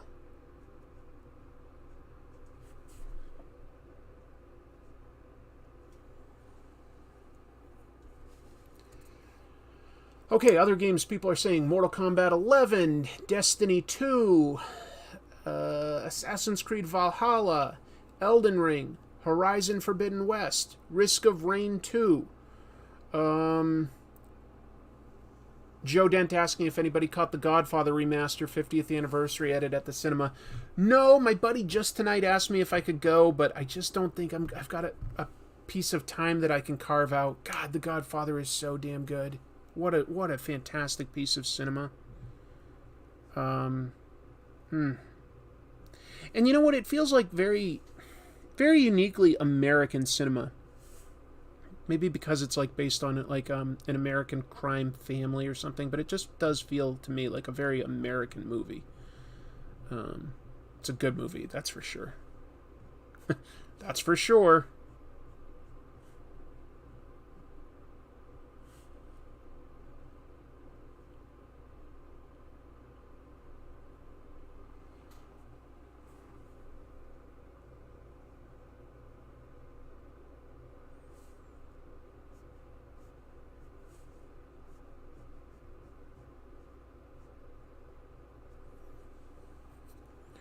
Pokemon, Mortal Kombat. What's your favorite Mardi Gras memory? My sister asking me, Thank you. Tomorrow is Mardi Gras, folks. Fat Tuesday. Laissez le bon temps rouler. Let the good times roll. All right. Tomorrow, I always celebrate Mardi Gras. I went to college in New Orleans. Had a blast getting to celebrate the huge weeks-long celebrations that are Mardi Gras. Love it. Love it. Love the food. Love the parades. Love the throws. Everything about it is cool. Tomorrow's Mardi Gras. What favorite Mardi Gras memory? All right, I've got a story about like one Mardi Gras in particular. And I think I was a sophomore when this happened, okay? So, young Chris, but not totally inexperienced. I should have known better. So, it's nighttime. My buddies and I have just finished watching a big parade. It's time to make our long way home. And we really need to go to the bathroom because these parades go on for hours and hours. And you're just standing out there and you're drinking, you know. And there's not lots of porta potties set up. And the, the restaurants and stuff are not just letting anybody in. You know, they always have a bouncer and stuff because they don't want the place to be overcrowded or anything. But we need to go to the bathroom. And we bump into a couple pretty girls that are like, hey, what are you guys up to? And we're like, oh, nothing. They're like, hey, would you like a cup of coffee? And we're like, maybe. Do you know a place? And they're like, we do know a place. And, yeah, like, you know, got bathrooms and stuff. And we're like, wow, great, yeah. And they take us to this nearby building. And the building, one thing that was creepy about it was it didn't have any lights on. It was just lit by candles inside. It was like a big meeting hall. We go inside and they don't have any food, but they have like just coffee, and we take our turns like using the bathroom. And the girls are being very friendly and talking to us, and like we're so naive, we think that they're into us, right? Until we start like kind of paying a little more attention to what they're actually trying to talk to us about, which is all sort of, you know, hey, do you go to church or anything around here? Oh, no, not really. Oh, okay. You know, well, have you thought about like, you know, your soul or how you feel about Jesus and stuff? No, not really. Anyway, where are you going after this? That's like us. Come to find out, after a while, this was not just like a church. It was some sort of a weird cult. Like, we were so slow to pick up on it. And all of a sudden, my buddy Nathan is like, he's like, Chris, these girls aren't into us. They keep talking about, like, you know, some sort of an organization. I was like, oh, yeah, wait a minute, I guess you're right. And, so we're like, finally are like, well, we gotta get going. Oh, it's so late. Well, gotta get going. And they're like, no, you should stay. We're gonna like have, you know, like, we're gonna meet the leader, and he's gonna like, you know, talk to us about like, you know, how to save humanity. And it's always like really fun and funny and interesting. You would like it. You should stay. And like, wow, that's cool. But no, we're in college. We got class tomorrow. We gotta go. Sorry. And so yeah, that was awkward. Like that was the time I almost got recruited into some sort of a cult without quite comprehending that I was getting recruited into a cult. So that's a Mardi Gras memory. Mardi Gras memory. Good question, Gene. I wish I could remember more, but I haven't thought of that in a long time, so I'd have to like give it some more thought to remember some specific details. I say cult, honestly, they probably were just Mormons. They probably were, because I don't remember all the details, so I'm sort of probably getting a few things wrong. That makes a lot of sense anyway, that's probably what it was, that they were just sort of like, I don't know what it's called. Maybe, I think it's called like witnessing, something like that, I think. Anyway. So, yeah, just naive kid, thought that some girls were into me. No, they were just trying to get me to join whatever church they were in. Oh, wow, another super chat here. Oh, wait, is this that free love Christian cult, the Family Org? Joaquin Phoenix fled that cult. They had a video featured on Best of the Worst. It definitely, well, I can't say definitely. I don't think it was that. I don't think it was that.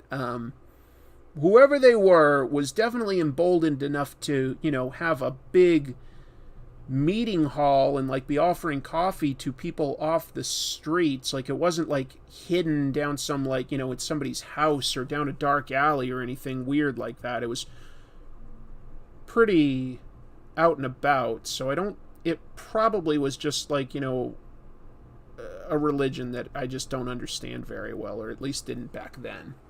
That's my best guess. Was there a guy named Torgo involved? Yeah, Torgo just was asking each of us to plunge a dagger into a homeless man's chest. There were several homeless men that were tied up in a row on the tables. I guess I forgot to mention that. And we, like, to get the coffee, yes, we had to put, like, the dagger into that man's heart.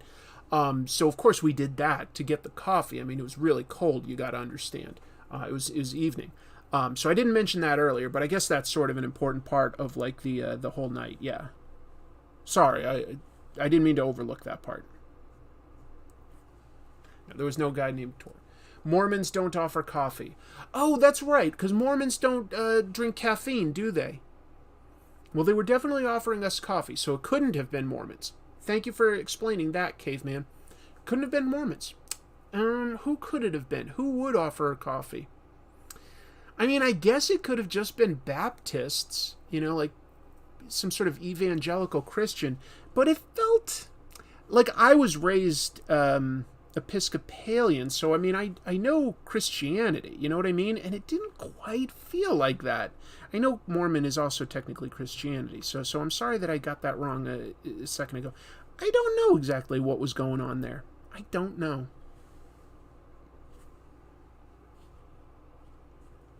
I don't know. Your guess is as good as mine. Maybe better. Decaf coffee? Maybe it could have been. Maybe it could have been. There was literally the only thing they had to offer was like you could pump a cup of coffee. And I remember I was bummed because, like, first of all, I don't really like coffee. And they didn't have like any like creamer or sugar. It was literally, well, they might have had sugar, but I don't think so. I think it was just coffee. No water even? I would have taken a water over coffee. I think they were offering that because it was cold outside that night, and I don't know. I step back in and we're talking about Mormons and coffee. Not specifically. Like I say, I was like, it was Mardi Gras. Some girls were trying to recruit us into their church, which we didn't realize at first. But I don't know exactly the whole story there.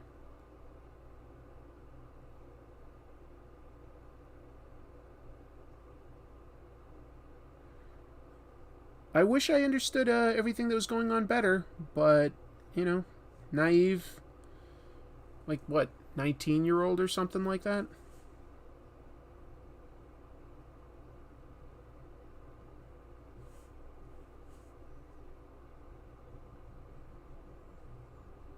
All we knew was at first we thought these girls were into us and that they were going to like take us to an apartment or something for a drink, and then they were like taking us into this meeting hall and talking to us about like saviors and stuff like that, and it just felt weird. It didn't feel like typical Christianity was all we knew. But who knows? Oh, I made a mistake. Hold on. Have you read A Nice House on the Lake? No, I've heard that that's a good comic. I haven't read it, though. Sing the LDS commercial songs. I feel so dark inside. Feel like I want to cry. It's hard to live with a lie. Marianne, I took your necklace. I'm really sorry. Do you guys remember any of those PSAs? When my sister and I grew up, there were always public service announcements on TV. A lot of them were about like how you should have healthy food to eat, but some of them were from the Church of Jesus Christ of Latter-day Saints, the Mormons. And that was one of them. Marianne, I took your necklace. I'm really sorry. It's like this little ballerina has stolen a necklace from an older ballerina, but then she owns up to it because there's this whole song about how guilty she feels. I feel so dark inside, feel like I want to cry. It's hard to live with a lie. Happy Science Church is so weird. Hey Chris, any thoughts on surviving a toy poodle attack? This dog is very adamant that she should eat my fingers. Is it your dog? If not, then you should get a tetanus shot.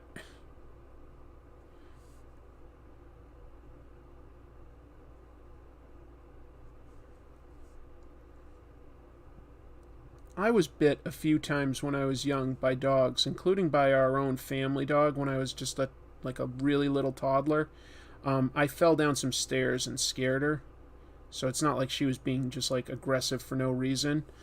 But I have to admit, it did make me very nervous about dogs for a very long time growing up until my sister adopted a really charming, lovely border collie that changed my outlook on dogs because he was just so kind and fun and loving. A lot to love about that guy. We had Who Broke My Window, and my science teacher told me I should never teach a lie. Those sound sort of familiar, yeah. Yeah, sort of like The More You Know. I'm sure you could go to YouTube if you're curious. Look up, 1980s Mormon public service announcements. She sleeps on my bed. Does that count? Yes, it does. Nezuko drawn, colored, and posted on your Discord, Chris. What, you drew it, Marvin? You're faster than me, I guess. Let me clean up some of the pencil here, add a little more texture, and see what we can do. Drawing the pattern on her kimono is tricky. She's got this intricate star pattern that the creator definitely knows how to draw, but I'm like, I have to look at it and probably practice it several times before I could get that right. Let me see if I've got anything appropriate for it. I'll be honest, guys.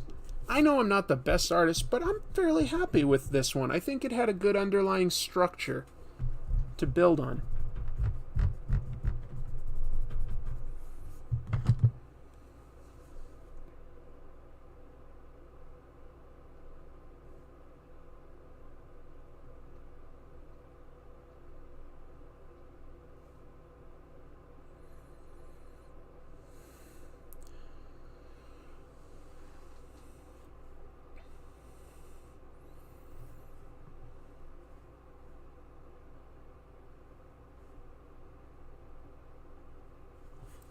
There's a Discord. I do have a Discord. It's not super active, but yeah, there's a Comic Tropes Discord. I forget how to share the link for it off the top of my head. I don't know. Is that something you can just search for? I'm not an expert on Discord. I know there must be a way to find it because new people keep finding their way in, but I'm not much of an expert on Discord. His resume said charming. Yes, Oreo's resume said charming. I was also bitten by dogs when I was a kid. I'm sorry, Daniel. How do you feel about them now? I was also bitten by a dog once on my paper route. Like, they were like little dogs that like saw me every day, but like at least one of them was getting like glaucoma or something. So like one day when I like threw the paper onto the doorstep, he just all of a sudden just like jumped up and like bit my thumb really hard. I was like surprised because I didn't expect it out of a dog that has seen me so many times. So that was a bummer.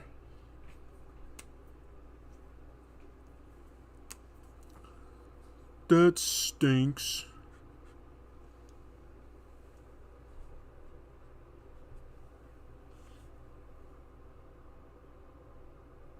I'll color this. Why not? Why not? I don't think it's searchable. I'll have to look it up, folks.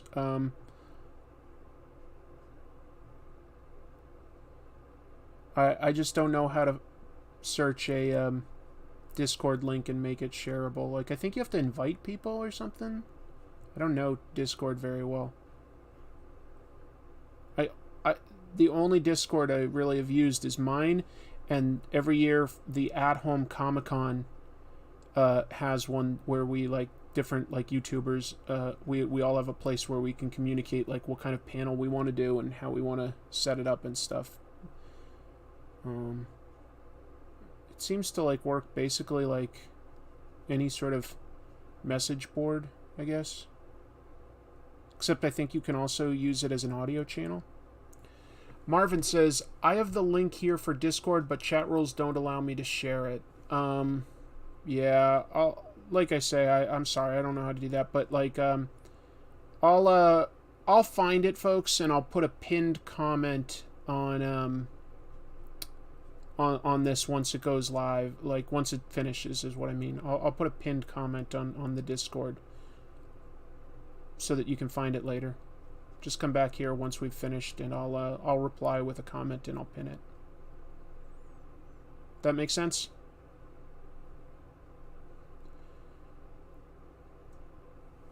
I think it makes all the sense in the world. Let's see. The dog was going blind and just saw something coming at it. Plus, the owner was very apologetic about it and offered to pay for your medical care. Yeah, I'm not, like, saying anything bad about them, Gene. Like, just saying that it was something that happened and it was kind of traumatic. Because I did get bit. You got bit once on your paper route too, right? I think you got bit once, if I'm remembering right. It's a long time ago, obviously.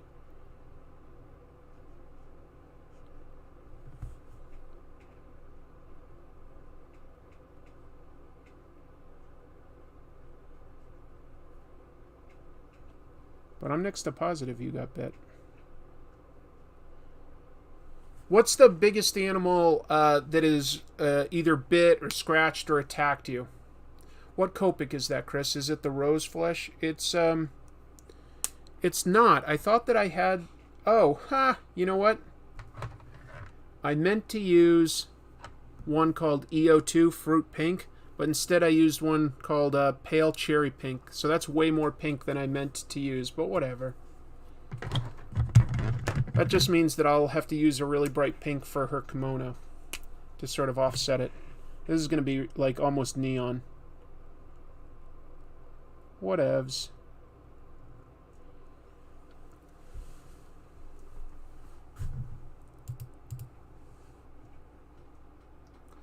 Discord.gg/NCRZFEVA. Oh, yeah, the dog came at me every day. It bit through my jeans. Yeesh. Google Comic Tropes Discord, and the first result is at Comic Tropes. Here's the permanent link. Okay, so there you go. A goat bit me at a petting zoo. Woo! A tiny kitten belonging to next door. It's more likely to get bit by a small dog. I was bit by an ostrich once. That really hurt. I almost got bitten by a lion once. Okay, that's pretty dramatic. I don't think you'd come back from that. I got bit by a dog once. Yep. Sure, a lot of people have been bit by a dog or a cat. I mean, it's one of the more common animals to have around us, right? On the cheek? Bit by a dog on the cheek? Youch. Yowza. That's what I call an ouch.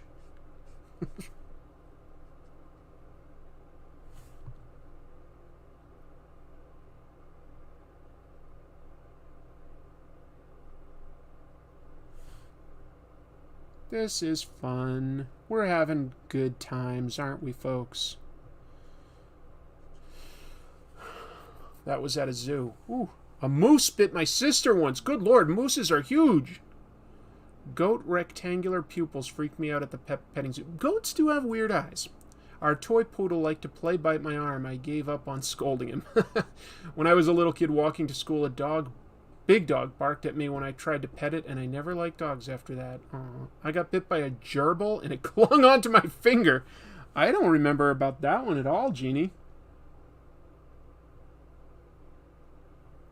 Was that like at school or something, or a friend's house? Like, when did you get bit by a gerbil? Wow.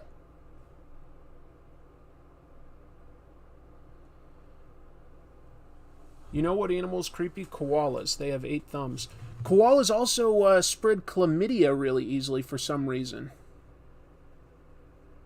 It sounds like I can't wait to visit Australia personally, but it sounds like they've got a lot of dangerous animals there. It sounds like everything there is poisonous or wants to bite or punch or kick you.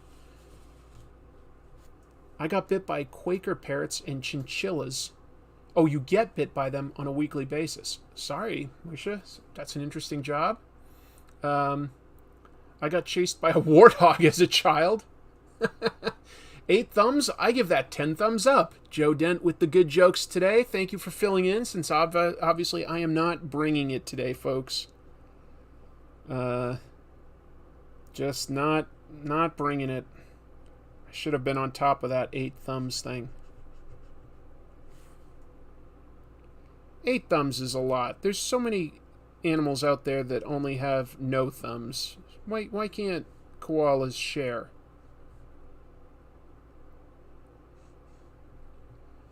Chlamydia? Yeah, I'm pretty sure. Google that.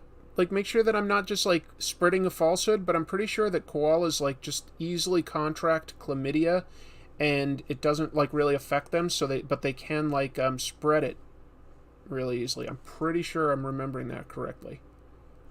Just a reason why you shouldn't, like, play with koalas, really. As an Australian, while there are lots of dangerous animals, we don't have guns, which I would argue are probably responsible for more deaths than spiders and snakes. I'm sure you're right.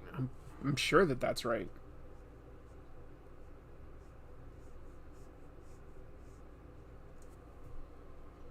And most things, even when they are venomous, you know, we've got antidotes for them that you can get in a timely manner if you're living in civilization. But yeah. I still wouldn't want to get bit by a scorpion or a snake or anything if I didn't have to be. I wouldn't enjoy that. That wouldn't be fun for me.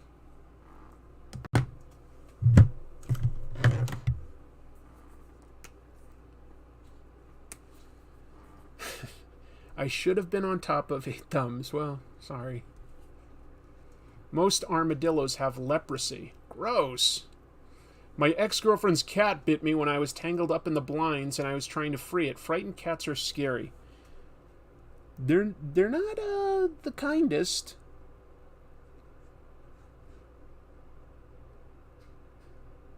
And as we learned on Peacemaker, apparently wild raccoons aren't super chill either. I love Steve Agee's line. It wasn't exactly inconsistent with what I would expect from a wild raccoon.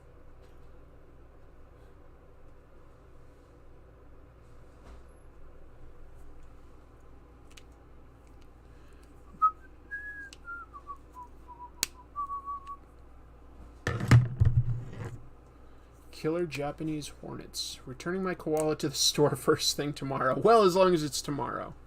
They're so cute. How and why can they spread an STD? Well, I mean, I think a lot of things like that come from animals originally, to be honest.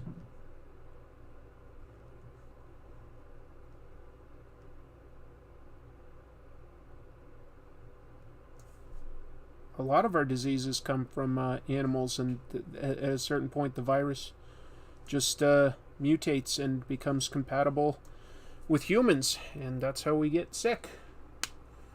Not so good.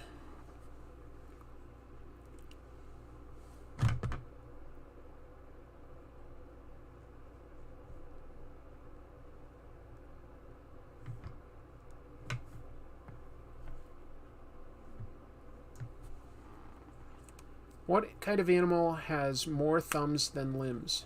Yeah. Lots of raccoons have ringworm. Ugh. Gross. I'm not going to get a raccoon as a pet. I'm just putting that out there. I'm just not. I know a lot of people think that they're cute.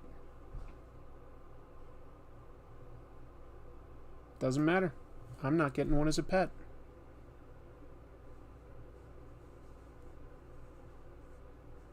I take my hard stances and I stick to them, and it's part of what makes me so awesome.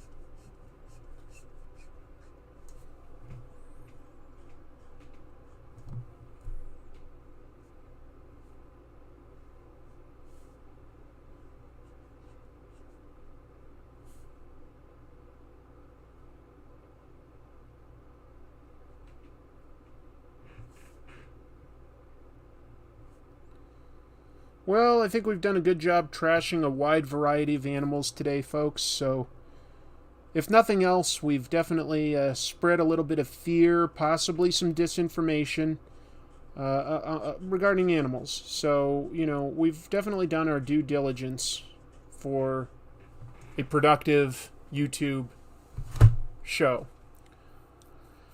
They're really cute, yeah. I've seen a friend get stung by a bee. It wasn't a good sight. I've been stung by bees several times.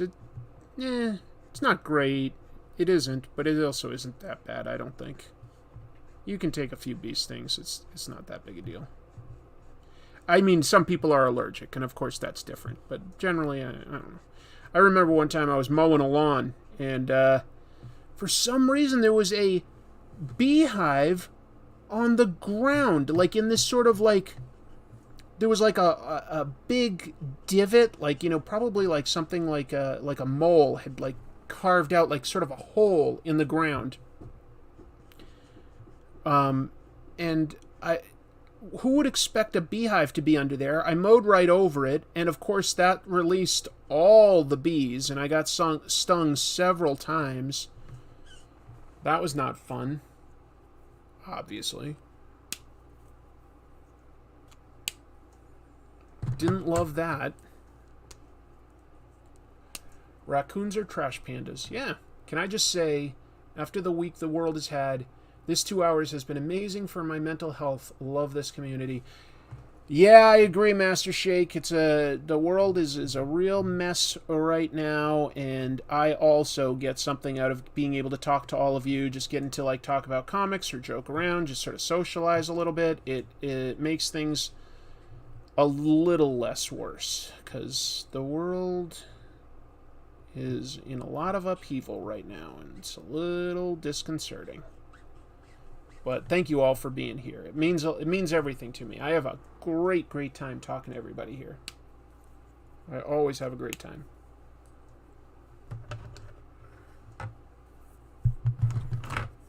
I've heard of ground beef, but not ground bees. Everybody has the good jokes today, except me. What's the deal with all this ground bees? Who ordered it? Not me. I don't know.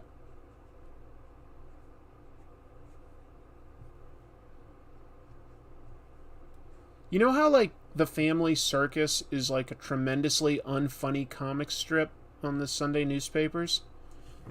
I came across some old Family Circus comic strips, and while I wouldn't call them funny intentionally, I do believe that the old ones are very funny unintentionally. They frequently have the dad, like, totally drunk off his ass, and, like, the kids are like, Mommy, Daddy's making funny sounds, or Daddy's super tired, and, like, you know, it's always just, like, something with, like, the dad just, like, passed out on his seat with, like, a bunch of, like, beer bottles or something around him. I'm like, when did the comic change so radically? I don't know. I do not know. She's holding a scroll in her mouth. It stops her from becoming a full demon. Yep. It's a piece of bamboo with, like, a scroll in it. So, what I'm doing is I'm sort of looking for a brown, and I'm not seeing one. I only have certain colors. Okay, I've got a really dark brown. Well, I'll use the dark brown for her hair. That's what I'll do. I'll use the dark brown for Nezuko's hair. That will work. And then I'll figure out what to do about the bamboo in her mouth in a moment. One emergency at a time, right? Well, I reviewed the comics that I thought were cool this week, the ones that I picked up. But what about you guys? Like, what comics did you pick up in the last week that stand out as something you would recommend to other people, and why? What was the best comic you read lately? Doesn't necessarily have to be a new release. New releases are, like, always interesting, but yeah, just curious to hear anybody's feedback there. Modern comic strips are painfully unfunny. Boy, that's the truth.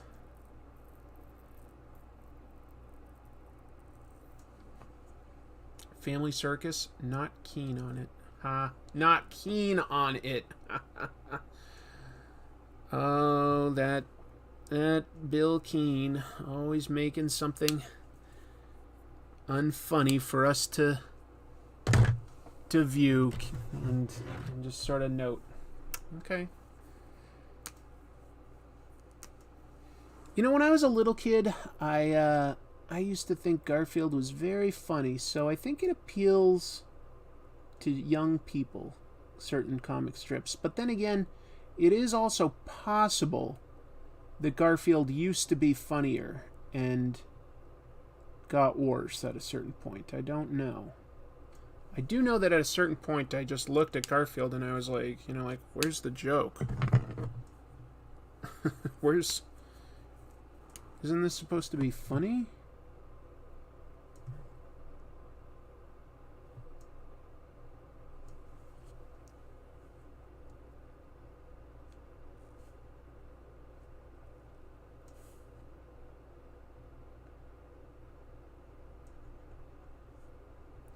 I'm probably not going to have time to, go over this with, grays to sort of, really shade it. I'm just going to give it some flat colors and call that a day.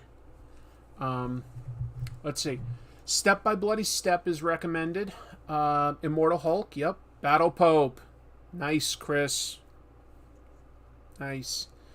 I got an OGN that came out this week called Putin's Russia, about his rise to power. Ooh, that sounds really interesting. I've never heard of that. My sister just sent me some beautiful photos of the border collie I was just talking about. This was Oreo, and he really changed my life, and in a great way. He was smart. Here he's got a Frisbee, but if we said get a Frisbee, he might get his hard Frisbee, and then we were like, no, get your soft Frisbee, and he'd get this one. Or to go get your bone. No. Get your rope bone. He knew a lot of words. He was a really, really smart dog. He was wonderful. Just wonderful. We adored him. He was a good boy. Let's see. The ongoing Iron Man is good. I got New Mutants, X-Men, Suicide Squad, Blaze, The Flash, and Moon Knight. I got around to reading the Barton and Bishop Saga based on your recommendation. Cool. I honestly did not expect to like it quite as much as I did. I loved it. It's quite good, I think. I think it's quite good. YouTuber Jax Films had people Photoshop and edit the first Garfield strip. To say the least, they did a fantastic job at making it funny. Give people a challenge and they will rise to the occasion. I got my dad the Far Side collection, but he hasn't touched it since Christmas, considering taking it back for myself. One of the all-time funniest comic strips, no question. Just fantastic. Just fantastic. If you've never read The Far Side, there's always a chance, because some of you might be a little younger, maybe from a different country. It's not being published anymore, but do yourself a favor and look up The Far Side by Gary Larson. It's always absurd. It's just one-panel comics, and they're always really, really clever and really, really funny. And sometimes just wrong, but they're great. They're great. Strong recommend from me. After Calvin and Hobbes, it's probably my personal favorite comic, to be honest. I know a lot of people say things like Peanuts or, adventure strips of some sort, but for me, Calvin and Hobbes would be my number one favorite comic strip, and then, my second would be The Far Side. Drawn and Quarterly did Putin's Russia. Don't remember the creator on it. That's enough to go on. That's a lot. The Wizard of Id. Ugh, I never found that funny. not so good. Alright, I think we're about done with this so-called art.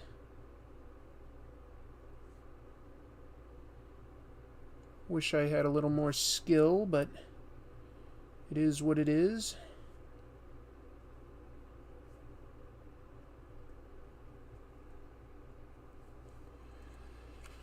You know what? Excuse me. Let me get one more thing. I'm going to color in the underside of this kimono because otherwise it just looks way too light. Not to pimp another YouTube channel, but Toy Galaxy had a nice Far Side overview a few weeks ago. Well, that's fine. I respect Toy Galaxy quite a bit. I haven't seen that one, but that's a good recommendation. I like what those guys do on that channel.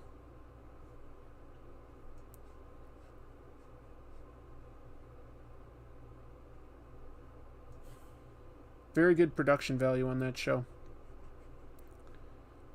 The advantage of sort of a two-man team, in my opinion, you know? I know Dan is the host, and I feel terrible because usually I know the name of the other guy that's the producer and director and stuff and does all the editing. It's slipping my mind right now because I'm terrible at names. No other reason. But he adds a lot to that show. A show like that, or like something like Red Letter Media, is like what makes me like a little jealous because it's just me and I don't have the time to make huge leaps in getting better on what I'm doing for the show, but I want to be better.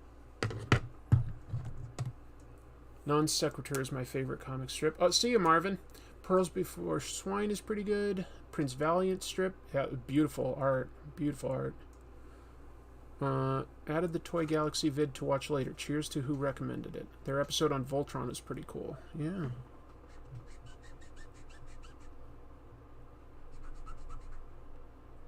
Just adding a touch of pink to this gray so that, like, you know, it's sort of all one piece. It's not going to be easy to pick up on the camera, but in person it's a little more obvious. And I think it adds to it. The biggest thing that's missing here is like that star pattern on her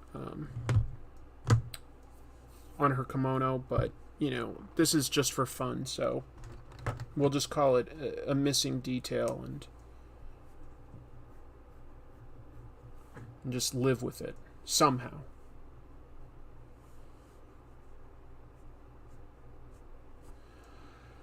If you like Red Letter Media, have Jack Packard on. He always seems open to chat. Producer Greg, thank you, Jamilin.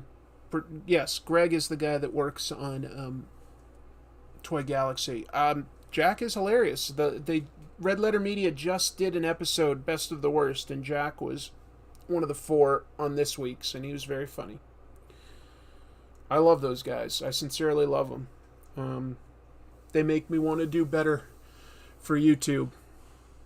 I feel like they set a really high standard. I really do. In terms of both production and comedy. It's not that I always agree with their opinions, and honestly, even every once in a while, their jokes are like, I'm like, well, maybe that's pushing something a little too far that's like almost a type of bullying, but it's pretty rare, to be honest. Usually I genuinely laugh out loud at them. I really like those guys. Picture looks great. Thanks, I had fun with this one. Let's see if I can get a little closer. So we've got, like, you know, sort of that worried face she sometimes makes, and she's just sort of running. Hopefully I didn't make her look too old. I don't know. She's only supposed to be something like 15 or something, I think. Maybe I made her look too old, but something to work on.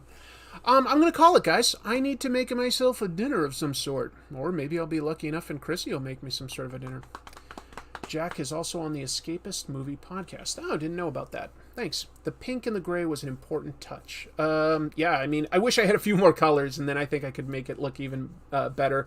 Or if I just had more time, what I could also do is, you know, almost grayscale the whole thing and then put colors in. And then there'd be, like, you know, like shadows and stuff to define the muscles and like the area under the neck and you know, under the bosom here, some of this underside of like the fist. So anyway, thanks folks. I had fun drawing. I really had fun talking to all of you. Appreciate y'all being here. Thanks so much for like all the super generous super chats tonight. That's always a really pleasant surprise, you know. Don't always expect that, but it's nice. Really is. Like I say, I'm excited. I'm doing a pretty big episode for next weekend. I think everything's coming together and I can get it done on time. I think so. Don't have jury duty at least this week, so there's that. But I am going to try to fit in seeing Batman on Friday night, and that's a long movie. That's apparently like a 3-hour movie. Yeah, the trailers and stuff. I'm going to be at the theater for 3.5 hours. Like, I want to do those things, but it like takes so much out of my day. But I'm working on I won't tell you exactly what it all is, but it involves the Filipino comics community. So I'm really, really excited to finally be doing this one. It's one that I've wanted to do for a long time. I think people will like it. At some point, I'm going to have to do something that appeals to like, you know, like a broad spectrum of new viewers, so that I can get some more views, because the views aren't great these days, but that's okay. Wow, Chris Sears with a super chat. Nice drawing. Thanks for chatting. Hey, it's my pleasure. It sincerely is. Thank you so much. That means a lot to me. It really does. Both the comment and then the super chat. That means a lot. But I'm going to take off. I'm going to take a picture of this and I'll post it on Instagram. Once this finishes, I will reply to this video with a link to the Discord for anyone that's curious. And just since like people are curious, I'm also on some other platforms. I'm on, what do you call it? Instagram is Comic Tropes. There's a Comic Tropes page and a group on Facebook. But the place I'm most active for social media would either be my Patreon, which is Patreon/Comic Tropes, or Twitter, which is just @CTropes, or you can just look up Comic Tropes and you'll find me. So Patreon and Twitter are where I'm most active, but I have a presence on some other social channels. So yeah, hope to see y'all there. I'll be back for this show next week. Don't know what I'll draw next week, but something. And like I say, I'm working on an episode about the Filipino comics community, which is a really important component in American comics history. So something to do with that coming up. Thank you all, and have a lovely night and a lovely week. Take care of each other, be safe, but most importantly, keep reading comics. And now is the part where I will awkwardly mutter and stay here quietly while I end the stream to make sure that it's not cutting me off. Thanks, everyone.